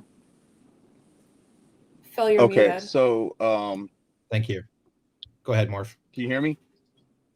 Yep. Okay, cool. So I want to respond. I kind of want to respond to the whole pumping up statement, the question about like inflating prices, whatever the case may be. Once again, I feel like we're generalizing Whatnot. You have to focus individuals and hold them accountable. So have I seen individuals on Whatnot kind of like up prices? Yes. And I remember even as I started as an early buyer on Whatnot, I had to make sure that I was doing my research. You know why? Because Whatnot's no different than when you go to cons and you have vendors that overinflate the prices of the books at cons. You have to know what you're buying. No different than when you're on eBay. It's no different when you're at a comic store and the comic shop owner overinflates the price of the books. You have to know what you're buying. So you have to do your own research to protect yourself. And we've all learned the hard way. I've had to learn the hard way. I've bought some stuff I shouldn't have bought. You know, but at the same time, it's no different than any other place you buy products from. You have to know what you're buying. So again, we can't generalize the platform. It's individuals that have to be held accountable and they have to be called out. Like I've called people, I'm like, no, that's not what that book is worth. You know, but again, I've done that on Whatnot. I've done that at conventions. I've done that at comic book stores. It's everywhere. It's not just Whatnot. Totally understand. Just go say hello to Paris Family Hobbies. Good to see my friend. Thank you bro? for coming out. So next question, scrolling back to the stars. You just had a question up about care packages. Yes, that's what I was bringing back to. I had to go back and pull it back up because I didn't want to distract from the question that was still being answered. So, you know, we're going to snake back around here. Morph, will start with you. Do sellers get care packages in the mail from Whatnot? I know people do. So now I'm curious if anyone on the panel does. Care packages. Can I get one? Yeah, right. I'll go first. So the only care package I've ever gotten from Whatnot is actually I've gotten two, and that's the Invincible one and the Adam Eve with my name on the back. We all got those copies. I Because if you know. were a seller on the back, And that was of the it, only time same. I've been mailed free books by Whatnot. That's cool. Gotcha. Yeah, yeah. Good. And your I name was wish on I it too. got That's some kind more of care dope. packages though. That'd be great. I do get care packages though from people that buy and some other sellers that I give away in my 1K giveaways. So Yeah. If that counts. Yeah. But not from Whatnot though. The only thing you've gotten from Whatnot is basically the Invincibles, right? Yep. Yep. I should have Okay. kept those too. For real. But see that? Hey, there you go. Modern variant, right? But I should have kept it. There you go. No. So I will say that when I first signed on Whatnot, there was talk that they were going to send me exclusives and stuff like that. Never was sent to me. And I told them it's going to be kind of hard to do that because I'm on the road. Where do you send them to when I'm traveling so much? So even when I was stopped at a certain period of time, I'd let them know, hey, if there's anything you guys need to send me, now's the time. I'll be here for a couple of weeks or whatever it is. But I never did receive anything. The only thing I did receive, and I said this in my video, they did do the Ninja Kaiden variant for me, and they printed 300 copies of that. They sent those to me free of charge, so I didn't pay for anything of that. They paid for the artist. They paid for the printing. And they did send me 1,500 copies of the Ninja Funk exclusive. They paid for all that, too. They paid for the printing. They paid for the artist. They paid for, I think it was 800 regular covers, 500 virgin, 20 metal, and 100 or 80 shiny covers. And they paid for the whole deal. I didn't cost me a cent. So good. No. All right, guys, we're still just catching up with the chat. I'm not seeing new questions yet. Am I missing one, Theo? I'm still working my way down. You guys are a bit more ahead of me because I know there's been some bands. If you keep going down, there's a good amount. Yeah. Okay. Yeah. So I bought exclusives. By the way, on a side note, still got 41 people in here. Third stream live that we've ever done. Thank you guys. I appreciate it. If you're not already subbed, please do that. We appreciate that. Absolutely. Thank you so much. We do appreciate it, guys. I apologize. Shout out Funhouse one more time. Trying to catch up with everything that's been going on because we stay on the question. I got to stay highlighting it. And all of a sudden, everybody's... So I'm getting there. I'm getting there. So new tech plus new audience equals impressionable customers. From what I've gathered, new audience feels taken advantage of, but experienced sellers aren't responsible for that. That's why it's a blame game. This is something that I've talked about, I know with Theo before. I don't believe that I don't necessarily believe that the market is dying. I think that the market is all selling at the same time. I think everybody was a buyer, and then everybody was just like, oh, snap. One whiff of anything going down, and everybody now is a seller. Everyone is a seller. That's why Whatnot's so busy and nobody's in their stream, because everybody's selling, right? So I don't think it's necessarily that comics are in a downturn. I think it's the fact that everybody just turned into a seller all of a sudden. And to each their own, however they want to move their books, whatever they want to collect next, whatever they want to do with their books, to each their own. But I think that everybody's blaming it on so-and-so's ruining comics, so-and-so's this, so-and-so's that. It's not a one person. It's all the people that are interested in it and all the people that are just acting at the same time. It's got nothing to do with a person or a platform. It's that lemming effect, in my opinion. That's not to cut you off, but piggybacking off what Mikey said, it's because eggs are $8 a dozen. I mean, real talk, people. Yeah. I don't think it's any in particular person in comics that anybody can blame. I think everybody needs to take a look at the external factors that surround our environment and really wake up and see what's going on. Yeah. I mean, look at gas, look at food, look at housing, look at unemployment. I mean, look at everything going on in the economy. Interest rates. Look at other hobbies. Look at other I mean, when markets. people are sitting at home and they got a box full of comics that they bought when times are good, and now that times are bad, and they know that that's worth money, what else are they supposed to do? So just real talk right there, you know? But don't listen. If you can afford, this is my opinion, don't sell out of fear. Yes. Never sell out of fear. Don't sell out of fear. I've done it before. I regret it every time, but do not sell out of fear. If you have to sell out of necessity, that's different, but don't ever sell just out of fear. I agree. All right. So let's see here. Getting my way down still. I'm guilty of jumping on and doing work.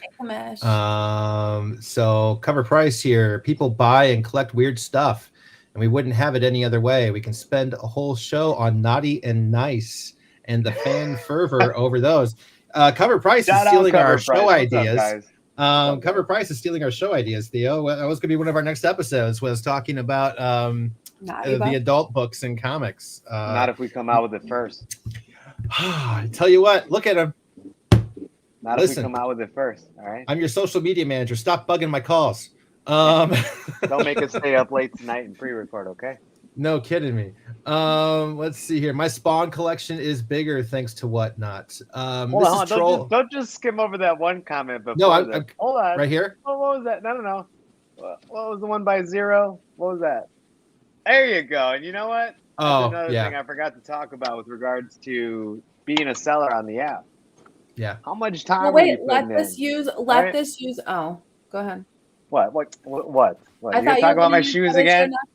No, it's not my fault. You are ugly Jesus shoes, but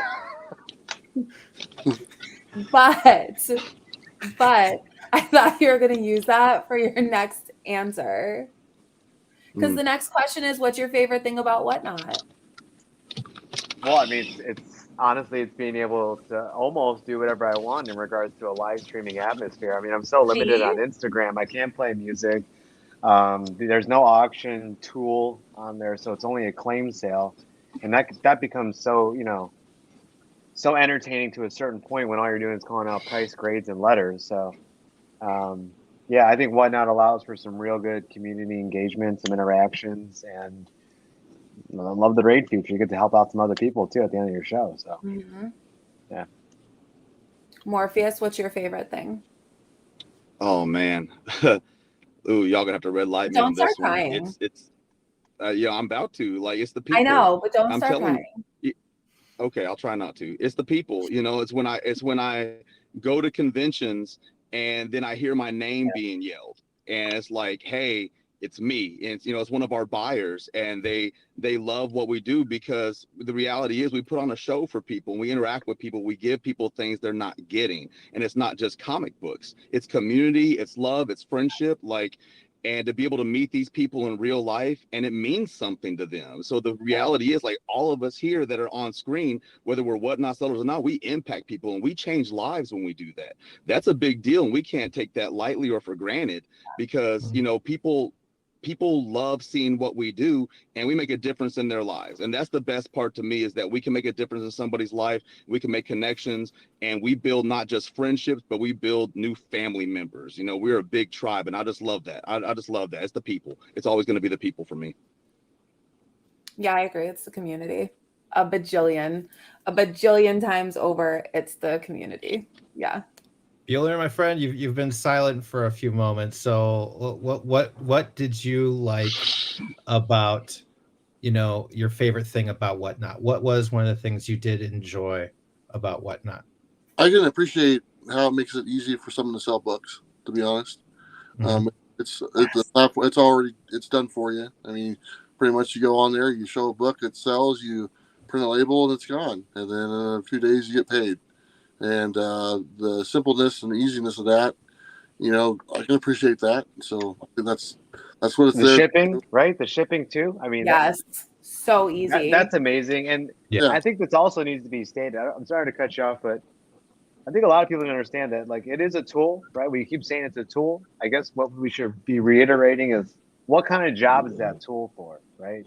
So if you have exclusives, if you pick up a collection and maybe it comes out that you're only in on it for $2 a book, and you want to go on Whatnot and unload that collection and do $3 starting bid auctions on everything just so you can move inventory, because maybe not everybody wants to chase everybody around for a $5 book plus shipping on Instagram or Facebook or YouTube. They just want to be done with it and have them do the shipping on Whatnot, and I'll see you later. So I think that needs to be reiterated, that And that it's a tool instant meant for a fun. specific job. Okay, I'm not telling you to take a 9.8 181 and go put it up for $1 on Whatnot. That is not what we're saying here. Okay, Yeah. that's not what we do. No. For anybody that's ever been to one of my shows, I hope that you can see that there is a different caliber of books that's brought there. There's still fantastic books, but because it's in an auction, because there's more risk, it's a different type of selling and different type of inventory that gets brought there, honestly. Matthew Donovan, dude, I just got the email that I'm on the wait list to sell on Whatnot. New to selling my whole collection, so I haven't started selling on eBay or anything yet. So this is, Yay, drop your username in the chat so people can follow you. Yeah, let people know, Matthew. Let people Stopping know our if streams on Whatnot, they're man. shopping. Make On our sure you YouTube. have that We'll hook chance. you up too, man. No problem. I wonder how they landed on the 5 minutes. I was talking about the giveaway. Probably lots of data. I know that, like, I know that in some senses the 5-minute giveaway can be very frustrating, but I also feel like it stops people from handcuffing people to their shows. I used to like the long giveaways also, but like I would use it to like run auctions in between. But I kind of like that you don't get to handcuff people to your streams anymore, and that if people don't really want to stay in that stream, they can go to another one. That's nice. Good feature. Question for those selling on different platforms. How are those platforms different? And what do you like or dislike about all the different platforms? So we're going to start off at the bottom with Morpheus. Morpheus, what platforms do you sell on, and what are your pros and cons regarding those platforms? Oh, man. So the only other platform I sell on is eBay. And the reality is, this is just my experience. You know, certain books do better on eBay. And the reality is, again, I do this for a living, so I have to survive. You know, so there are certain books, slabs in particular, that high value slabs, I know I can't move for their value on Whatnot. They're not going to go for their FMV or higher. So I'll put it on eBay, because then I'll know I'll get what it's worth, and then that way I can put food on my table. You know what I'm saying? But like, that's usually that. I use eBay for moving high price slabs, and that's about it. But other than that, everything's on Whatnot, because I just love the community there. Bueller, you next, my friend. You sell anywhere else, maybe, or? Yeah, I mean, my only other experience selling would be on YouTube itself. And as far as any tools there to help you sell, there are none. It's pretty much up to you. You're just doing a video showing the books, and people are watching, and they say, "Yeah, we'll bid $10." It's up to you to make sure they pay. It's up to you to collect the payment. It's up to you to ship the book. So pretty much, there's no really tools involved. The reason I sell on there is because that's where my audience is, and obviously, if your audience is in one place, that's where you should go. If you have a bigger audience in a certain place, you cater to that audience, and that's who I'm selling to, is my audience. Amen. So, but there's no tool set up for it except for a video and you talking to the microphone. Everything else you have to take care of yourself. Pretty much like Instagram. Right. Pretty much like Instagram. Yeah. Well, Danielle, the one thing go I ahead. wanted to ask was Bueller, on YouTube. Correct me if I'm wrong, but everybody pays like right there on the spot, right? You guys don't go on to the next auction until that person that won pays, right? No, I don't really do that because I haven't really had any problems. My audience is pretty good. I've seen other YouTube sales, and that's what they do. Yeah, no, I usually give whoever is on my audience or in my auction, it's 48 hours to pay, and because when I'm done with the auction, I'm beat. I just want to get something to eat and go to bed. I don't even look at it. Yeah. So, I feel that. Yeah. It's draining. It's emotionally draining. Yeah. You can go Rage. Where else do you sell? So I saw on Whatnot. I sell on Instagram. I sell on Facebook Marketplace. I've sold a couple times on Mercari. I sell on eBay. For me, everything goes to Instagram first. Generally, I have like I want to say maybe like $25 to $50 range. If it's like within that and below, I'll generally try to do like lots and move that on Facebook, or maybe I'll sell it at $1 start on Whatnot or something. It's a high value slab or like a nice raw key book that always goes on Instagram. If it doesn't go there, maybe I'll put it in a buy it now and Whatnot, but generally it sells on eBay or Facebook on a secondary market like that. Mm-hmm. And I like Facebook because a lot of those are local meetups. Sometimes people pay in cash. Sometimes we do trade for other items, which you guys know I like to collect weapons. So, I like to make deals, right? So I'm always doing random things to make a sale happen. Yeah. Where's your knife? Where's your knife at right now? Where's your knife? Where's your knife? Exactly. Listen, I'm tripping over this. I can't believe the Cowboys are destroying Tampa Bay the way they are right and now. somebody said, Yo, right? I'm watching. Said, look, Dan is telling me the score. I hate Tom Brady. Look, I'm from Cleveland, so you know how I feel about football. That's number one. Oh my God! So somebody said FIBE. Dolphin sushi yesterday. Right? The case in point, right there. eBay was the main complaint that I saw firsthand on Instagram before Whatnot even existed. Right? Yeah. Everybody complained about eBay. New kid on the block comes around, starts making people feel happy. It's called Whatnot. Oh, let's start picking on the new kid now, right? But with regards to FIBE, you calculate what the fee is. You add that on top of what your buy it now is or whatever, and then you should be good on the fee, right? So same with Whatnot. Factor in what the fee is. Put that much more in the price of your book and list it. Should work out great. Just for fun. Yeah. Go ahead. No, go ahead. She didn't get the answer yet. Oh, sorry. I apologize. Oh, I thought because Theo went, we skipped her. My bad. I apologize. Going out of order. Messing with the flow. I do Instagram claim sales and wall drops. I've started putting buy it nows in my streams, and then every once in a while, I use eBay way less than I used to. I used to use them for so much, but I don't like the fees. So if I can move my slabs on Instagram, then I'll move them over there, like on my high value stuff. On my lower value stuff, I love running it on Whatnot because I get to show it, and the back office is so easy. It's done. Yeah. So, question just for fun: most expensive book each of you has sold on Whatnot? Ooh, that's a good question. I'll tell you guys mine. There isn't one. There, I stalled for you guys as long as I could. I think mine was most recently start on off with NerdyCon, and that was a Tomb of Dracula 10 at, I believe, a 9.2. And I think that sold for around 3,400, something like that, I want to say. Okay. I think that was the highest one to date on Whatnot. Oh, I sold a Daredevil 1.50. Nice. And for transparency to the chat, because it kind of contradicts what I just said, that was given to me by Sean Sleeping Giants, one of the co-sponsors of NerdyCon. He couldn't stream at that moment. He had to go, be a host. So he wanted somebody streaming from that event to show off something fantastic like that. So what am I going to do? Say no? But yeah, so that's what we did. I sold one of my metal exclusives for like 125. Okay. Awesome. Nice job. Yeah.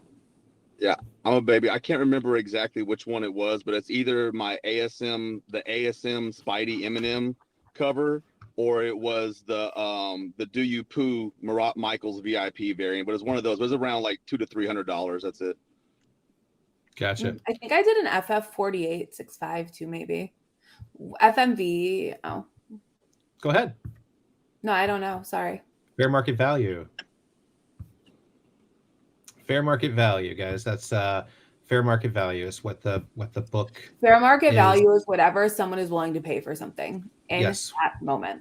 What is trending at, what so far has been appraised at, maybe and it's sometimes it ebbs and flows. Yep. Depends on the rating. obviously as well on the book. You've got raw, but whatever the fair market value is pretty much the average price that people are paying for it right now. That's where you can find things like Cover Price, other apps out there. They track Cover that price, FMV for you. GPA. Honestly, I think eBay's still number one when it comes to pricing on like maybe like 90% of books, except for maybe like high-end slabs and some niche rare books you don't come across too often.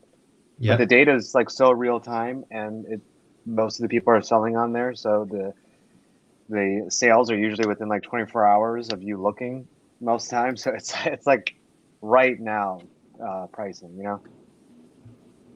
Totally understand. Yep. I really wish there was a trade platform. Oh God, I would love that. Oh, that would be really cool. Oof, That would be great. really cool. That would be really Actually, cool. But you know that app won't make any money, so that's not. You gonna know happen. what? There's this. Oh yeah. Never mind. True.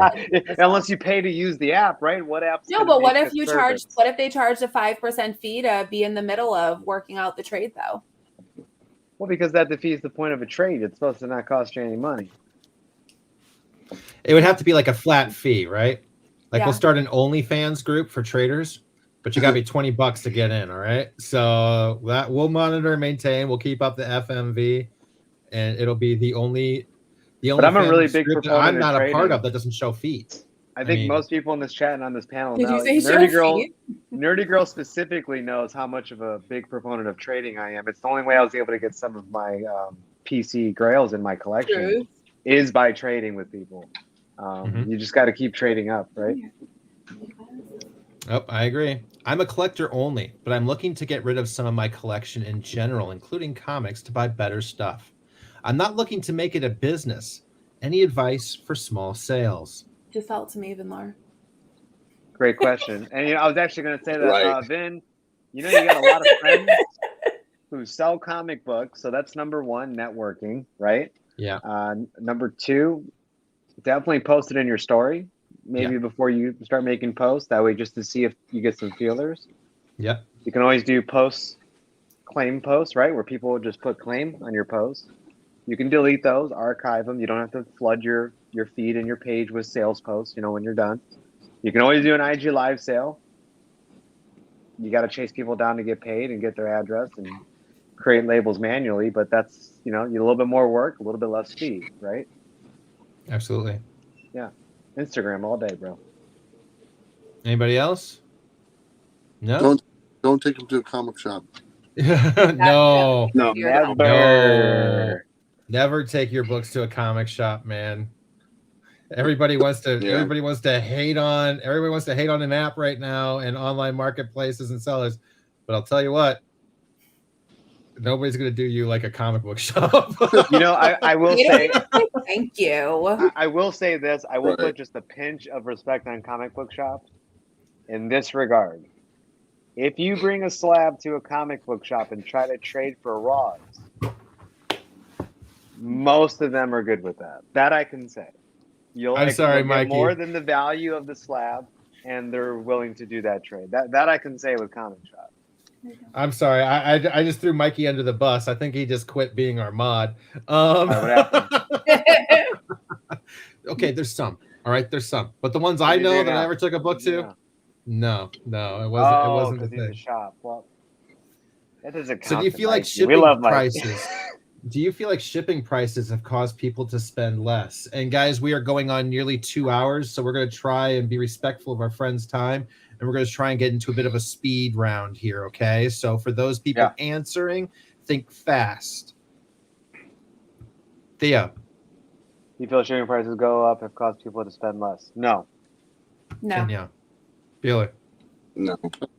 No. Oh, we know it's all around. Would you look at that? All right. So we've got still working my way through here. Lots of cards and comics. Lots of great comments, guys. Thank you so much for a supportive chat. We really do appreciate it. Here's very true. Inflation on everything. Less funds for collectibles. Absolutely. Absolutely. All day, every day. Theo, so are those Birkenstocks you're wearing? Are they some kind of Those are orthopedic Keens. sandal? Those are Keens. Even worse. Okay. Even Even worse. As Bueller, okay? He travels around the country. It seems like he was in the mountains. Yo, Keens, great Keens shoe or are- what, Bueller? These are the best, man. They are the best. I have a few pairs myself. Shame on all of you for bashing the Keens. You guys, once you put on a pair of Keens, come talk to me, okay? Yeah, go to a real shoe store, a real shoe place, like a homegrown business, and they will put a pair of Keens on your foot. You'll never go back. No, I will always go back. I can't do toes, dude. other I don't shoes. like feet. They're closed-toed, okay? Yeah, they have more than just the Jesus. You know, like those sandals you used to buy your daughter when she was a little girl to keep her toes from not getting stubbed, Yeah, where they were like sandals, like the covered ones, like Crocs almost. but like sandal Crocs. Yeah. But like Kids? cloth, but like leather cloth material with like Velcro and shit on them. So Keens are hipster Crocs. They're not. Don't call them hipster Crocs. Hipsters wear Birkenstocks. Oh, that's true. That's true. So eBay was launching a Whatnot competitor. What happened? Does this solidify Whatnot as the #1 marketplace for now?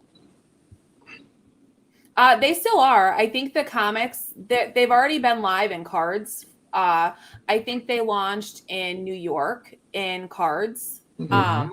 I think comics are coming in Q3, I believe, from eBay. Yep. Emails. You guys are already believe they're going out #1 right for now until then? Well, who's really Whatnot's competitor right now? There isn't one. I'm asking you. Yeah. There isn't one. Yeah.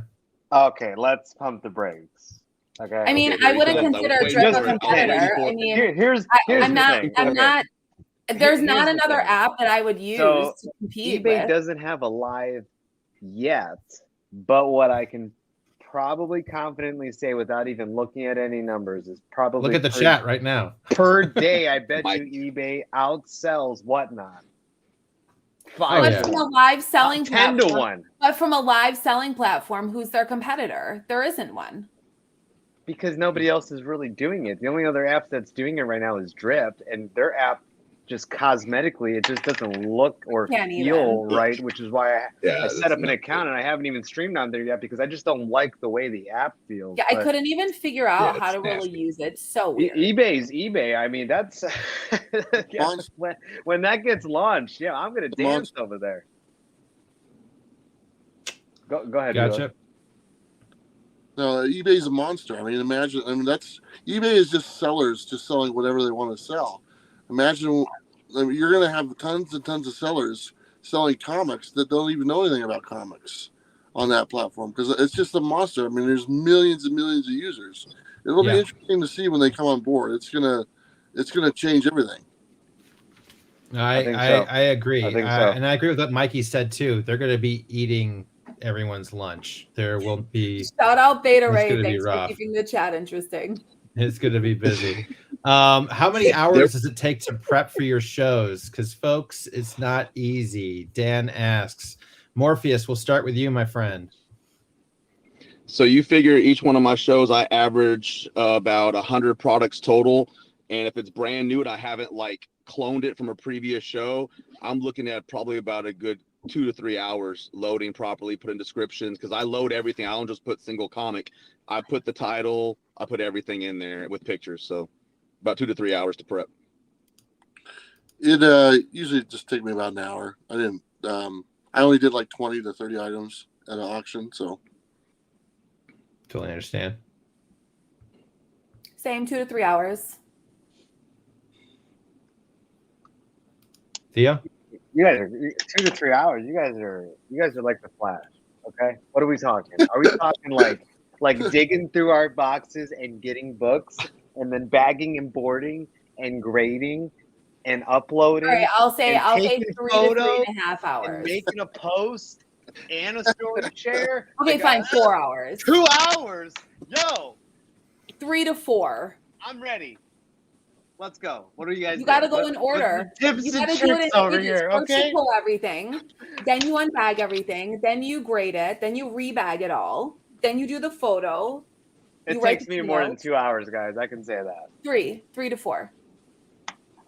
We'll go with 4. Sure. About 10 minutes. 10 minutes. 10 minutes. That's you guys are down here in the bottom. All right. So, who is your top 10 sellers on Whatnot, and who is the top comic sellers there right now? I don't know. I think that, does the app rate that? Do you guys have like a No. like a He didn't wall? say what is the top 10. He said who is your top 10. Yeah. Okay. And So me, who are your myself, top and 10? Right now, Let me be a shout out to narcissist. everybody It's on me, the panel, then right? me, then These me. are all fantastic people right here. I know Bueller, he's a great seller. Morpheus, Nerdy, Epic Nations, he's in the chat. Yeah, that's epic. Mikey Comics in the chat. That's also a fantastic seller. I know there's a lot of great people on there. I mean, I couldn't even name them all. You know, I gotta name them all right now. I mean, we got Davis, right? We got Scap. I mean, shout out to everybody on the Whatnot Wednesday. We got Skeleton Key Comics, Troll Hunter. There's just so many people I can't even name them. Morpheus, Genghis Sean, Comic Lounge. All the sellers that went to NerdyCon. You know, we have Miss Ebony Keys, AGK Comics. I mean, I could go on all day, guys. There's just too many great sellers to name. I guess that's a good problem, right? That's a great problem. Anybody that I missed, I love you. You know who you are. All right, Danielle, you're up. Rapid fire, kids. Or you can just say same. Yeah, good luck naming I am my everybody. favorite seller. Is that a good enough ego answer? I am my favorite seller. You know, of course. Go ahead, Sleeping girl. Giants, Yes. right? Queen. You know? Yes. Danielle, don't go making sound bites for them, all right? I just mean, like, you know. Clipped. That's going to be on the replay. That's going to be the whole replay now. Nobody's going to remember the rest of this damn interview. Everybody's just going to play. Oh my God. Danielle is her own favorite seller. Yep. Really, this is what we were waiting for. I have tried so hard to be objective with all this. You guys are killing me. Got me. All right, Bueller, why don't you go next while Danielle composes herself? I only have 3 favorite sellers, and they're on the panel with me right now. So that's all. Oh, look at this guy! Yeah! Look at this guy! Love you, bro. Love you, man. Most affable award goes to Comics with Bueller. What a guy! What a guy! So what? All right, we'll go back to Danielle. Danielle, how are you going to screw it up now? Now that Bueller did this, how are you going to make it? How are you going to make everybody go like, oh no? No, seriously, there are so many great sellers. Bloodhaven, Rage, Morpheus, Bueller. There are so many great sellers on the app. I mean, and you know what? Adam, shout out to you. He said, you know, a certain someone's already in here as Beta Ray Mark, and that got clipped. And you know what? I hope it does, because free advertising is amazing. There's so many people out there we want to thank, and that includes all of the trolls. I mean, you guys are our biggest fans. If you could share this to your page, love you. Tell everyone clip to that. Follow us. Yeah, clip it. Make sure they follow us. Please. And if anyone ever has any questions about anything, seriously, open forum. I mean that part sincerely. Please, if you ever have don't be shy, guys. I might call you, make it weird. Please reach out to me. Please, on any platform that you choose. It can be Facebook, it can be Instagram, it can be Whatnot. Pick and choose your poison, whatever you want, but please talk to me. Morpheus, who are your top 10? Ooh, Jesus. Okay, same thing. It's hard because I love everybody. Y'all know I do. I legitimately do. But of course, obviously, Nerdy, Rage, Bueller, I love you too, man. Freaking Skeleton Key. I love Sammy and Tony. Mr. Jones, who I started on Whatnot with. He's an amazing seller who has grinded. Miss Ebony Keys, Haha You Wish, the king of charity streams on Whatnot. Raised so much money for Whatnot. So many charitable options. Yes. Vintage Gizmo is an amazing seller who's just freaking lot. I love because he puts on a show. Cornbread puts on an amazing show. Troll puts on them. I'm thinking about people that put on shows. They know how to be creative and push stuff out there, and it's amazing seeing it. Man, I could just keep on going on. There's so many, obviously, like Comics Lounge, who I learned a lot from. Genghis Sean, who is, close with Thick Boy Comics, brand new, but already just like miles above and beyond people. Like, this guy is brand new and he's already doing thousands of dollars in shows, and he's only done like 4 streams, because he's got personality. And man, he's been doing it. He's been killing it, so it's like, man, and there's so many people. I could just keep going on and on and on, but I love all these people. Like you said, Bloodhaven, I love that guy. It's my brother, man. I could just keep going on and That's on. a great dude right there. Yeah. So many people. Storage, Dan Jung. Storage. Like, there's too many Those people to name. Sleeping Giants for the craziest auctions with like Sleeping Giants, the most expensive books, always $1. Dan Jung and Storage Bag are day ones. So I feel like we all know the favorite app. How much of an increase in comics fair market value is there when Marvel comes out with a new show or movie, do you think? I'm not a spec guy, but from what I've seen, it's usually after the casting and before anybody's seen the preview. You might get a little bit of fervor, but I think it's always like right after the casting, because from what I've seen, it's just from there, because somebody's always mad about something right when they release anything. How good was it? Whatever. That's my opinion. Can I piss people off on this one? Yeah, please do. Yes. We've been waiting. Get it. So, I think all the speculation on movies and entertainment is all crap. To be honest, I don't think it's valued speculation, because now it's not special anymore. Yeah. Every character is in the Marvel universe. Every character is having a TV show or a movie and stuff like that. It's no longer become special or rare. Yep. And every character that you can name and their siblings are now in the Marvel Cinematic Universe. It used to be special. It used to be like, man, this one character's finally coming out, and here it is. But name how many characters that are not in there now. There's more in than there's not. And it's the same thing for DC. So I think a lot of the inflation, when you hear this news about, they're doing a TV show or a movie, I think it's lost its buzz because it's not special anymore. It's what you expect that finally happened. Eventually, every single character will be in the movie and TV show. So then what do we do? And I think that's been a problem now for a couple of years, to be honest, because with the Disney Plus and all the TV shows that they're doing and introducing all these characters, and I don't know, it bugged me after a while that you hear all this, you get a top 10 list, and every single thing on the top 10 list is based on entertainment, is based on Hollywood. Yeah. Books had a value before Hollywood got a hold of them, and they will after Hollywood is done with them. So yeah, that's just my point. I agree. Anyone else? We're getting near the end, guys. We have one question left, and then we're wrapping this up. I think I just will piggyback off of what Bueller said. I think the window of opportunity for people to capitalize on selling a book is a lot shorter than it used to be. There's damn near everybody and their mother, including the variant of their mother, in the MCU now. Yeah. I think that the excitement for a lot of things to be talked about, anticipated on, it's kind of dying down because of the oversaturation of characters, right? Kind of like we were talking about earlier with the oversaturation of variants. There's people that think that there's too many, kind of like superheroes, right? It's like there's too many freaking superheroes, man. Things were better. People complained a lot less when we had Avengers 1 and that was like a team of 5, right? Like now everyone's got complaints, and there's like the whole Marvel universe is like up for display, Yeah. I can't wait for the X-Men. Let's go. Yeah. Let's go. That to me is going to be the saving grace of the MCU. So yeah, I'm with it. All right. So last question, my friends. So, well, God, there's more questions just piling in. As soon as it says the last question, anyways, after watching the eBay live sale, everything was buy it now, no auctions, and the chat was talking so much smack about that aspect. What do you think, opinion-wise, I mean, to me, it was a beta test, so I don't think there's really anything to say. They proved it worked.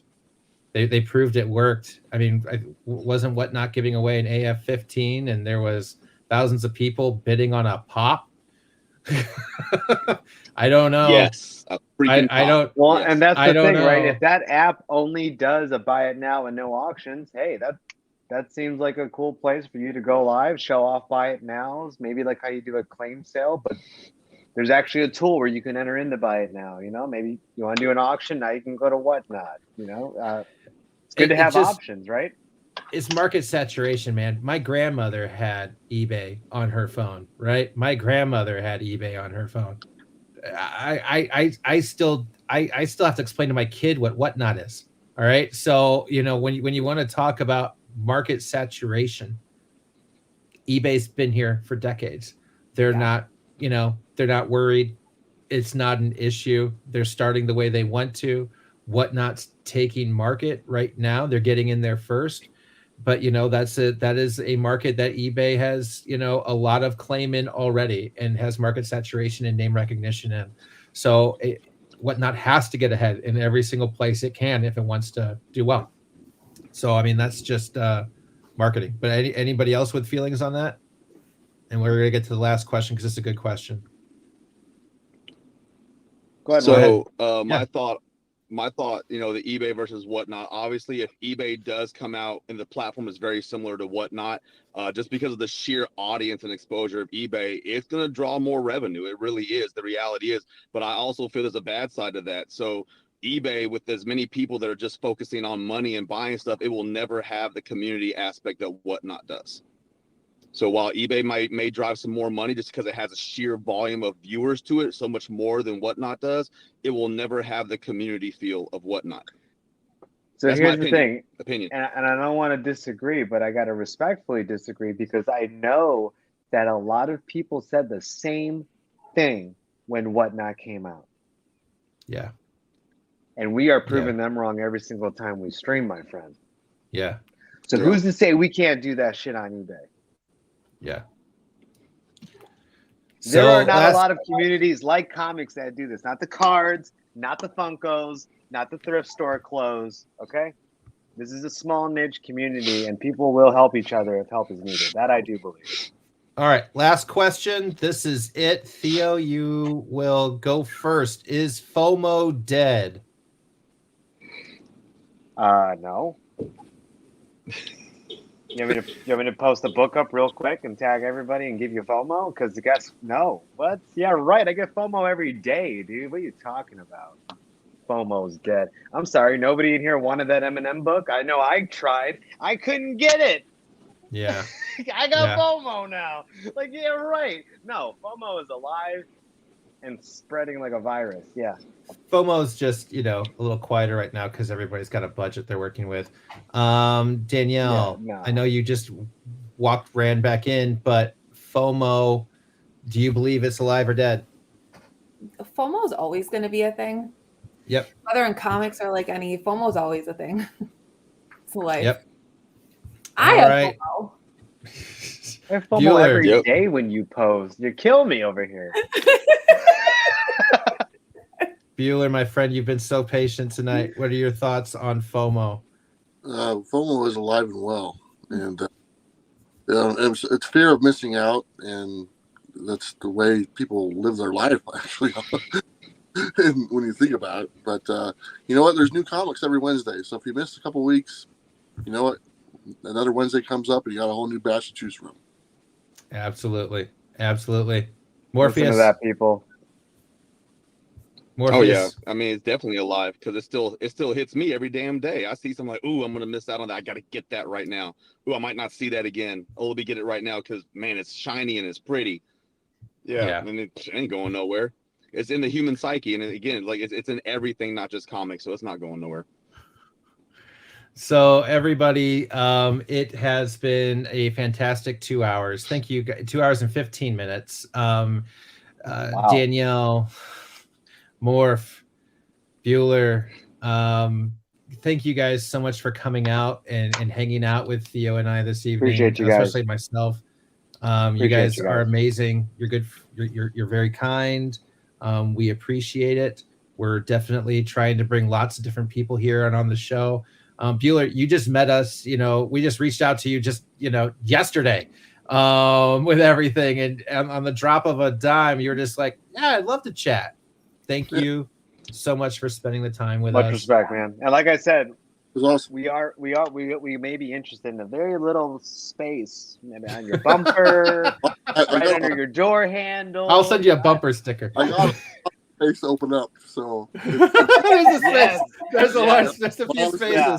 I'm down. Let us Anything know. in black and yellow, I think, is up for grabs right now, right? And your bus is already black. Black and yellow, black and yellow, black and yellow. Perfect, man. Bueller, go ahead and tell everybody where they can find you before we sign off, my friend. Everybody will get around, but Bueller, where can everybody find you? Well, like I said in the beginning, I'm mainly on YouTube. That's my bread and butter. Comics with Bueller on YouTube. I've been here about 5 years. Doing videos all the time. Going to be doing more. I'm probably going to be doing some old school auctions on YouTube because that's where my audience is and that's where I should be, So that, and also on Instagram. And my daughter is going to help me set up a TikTok, I think, that I'm at her house, but I'm really nervous about that. So, congratulations, man. It took me a while to step into that. Yeah. So, I still haven't all the way. Yeah, it's weird. Yeah.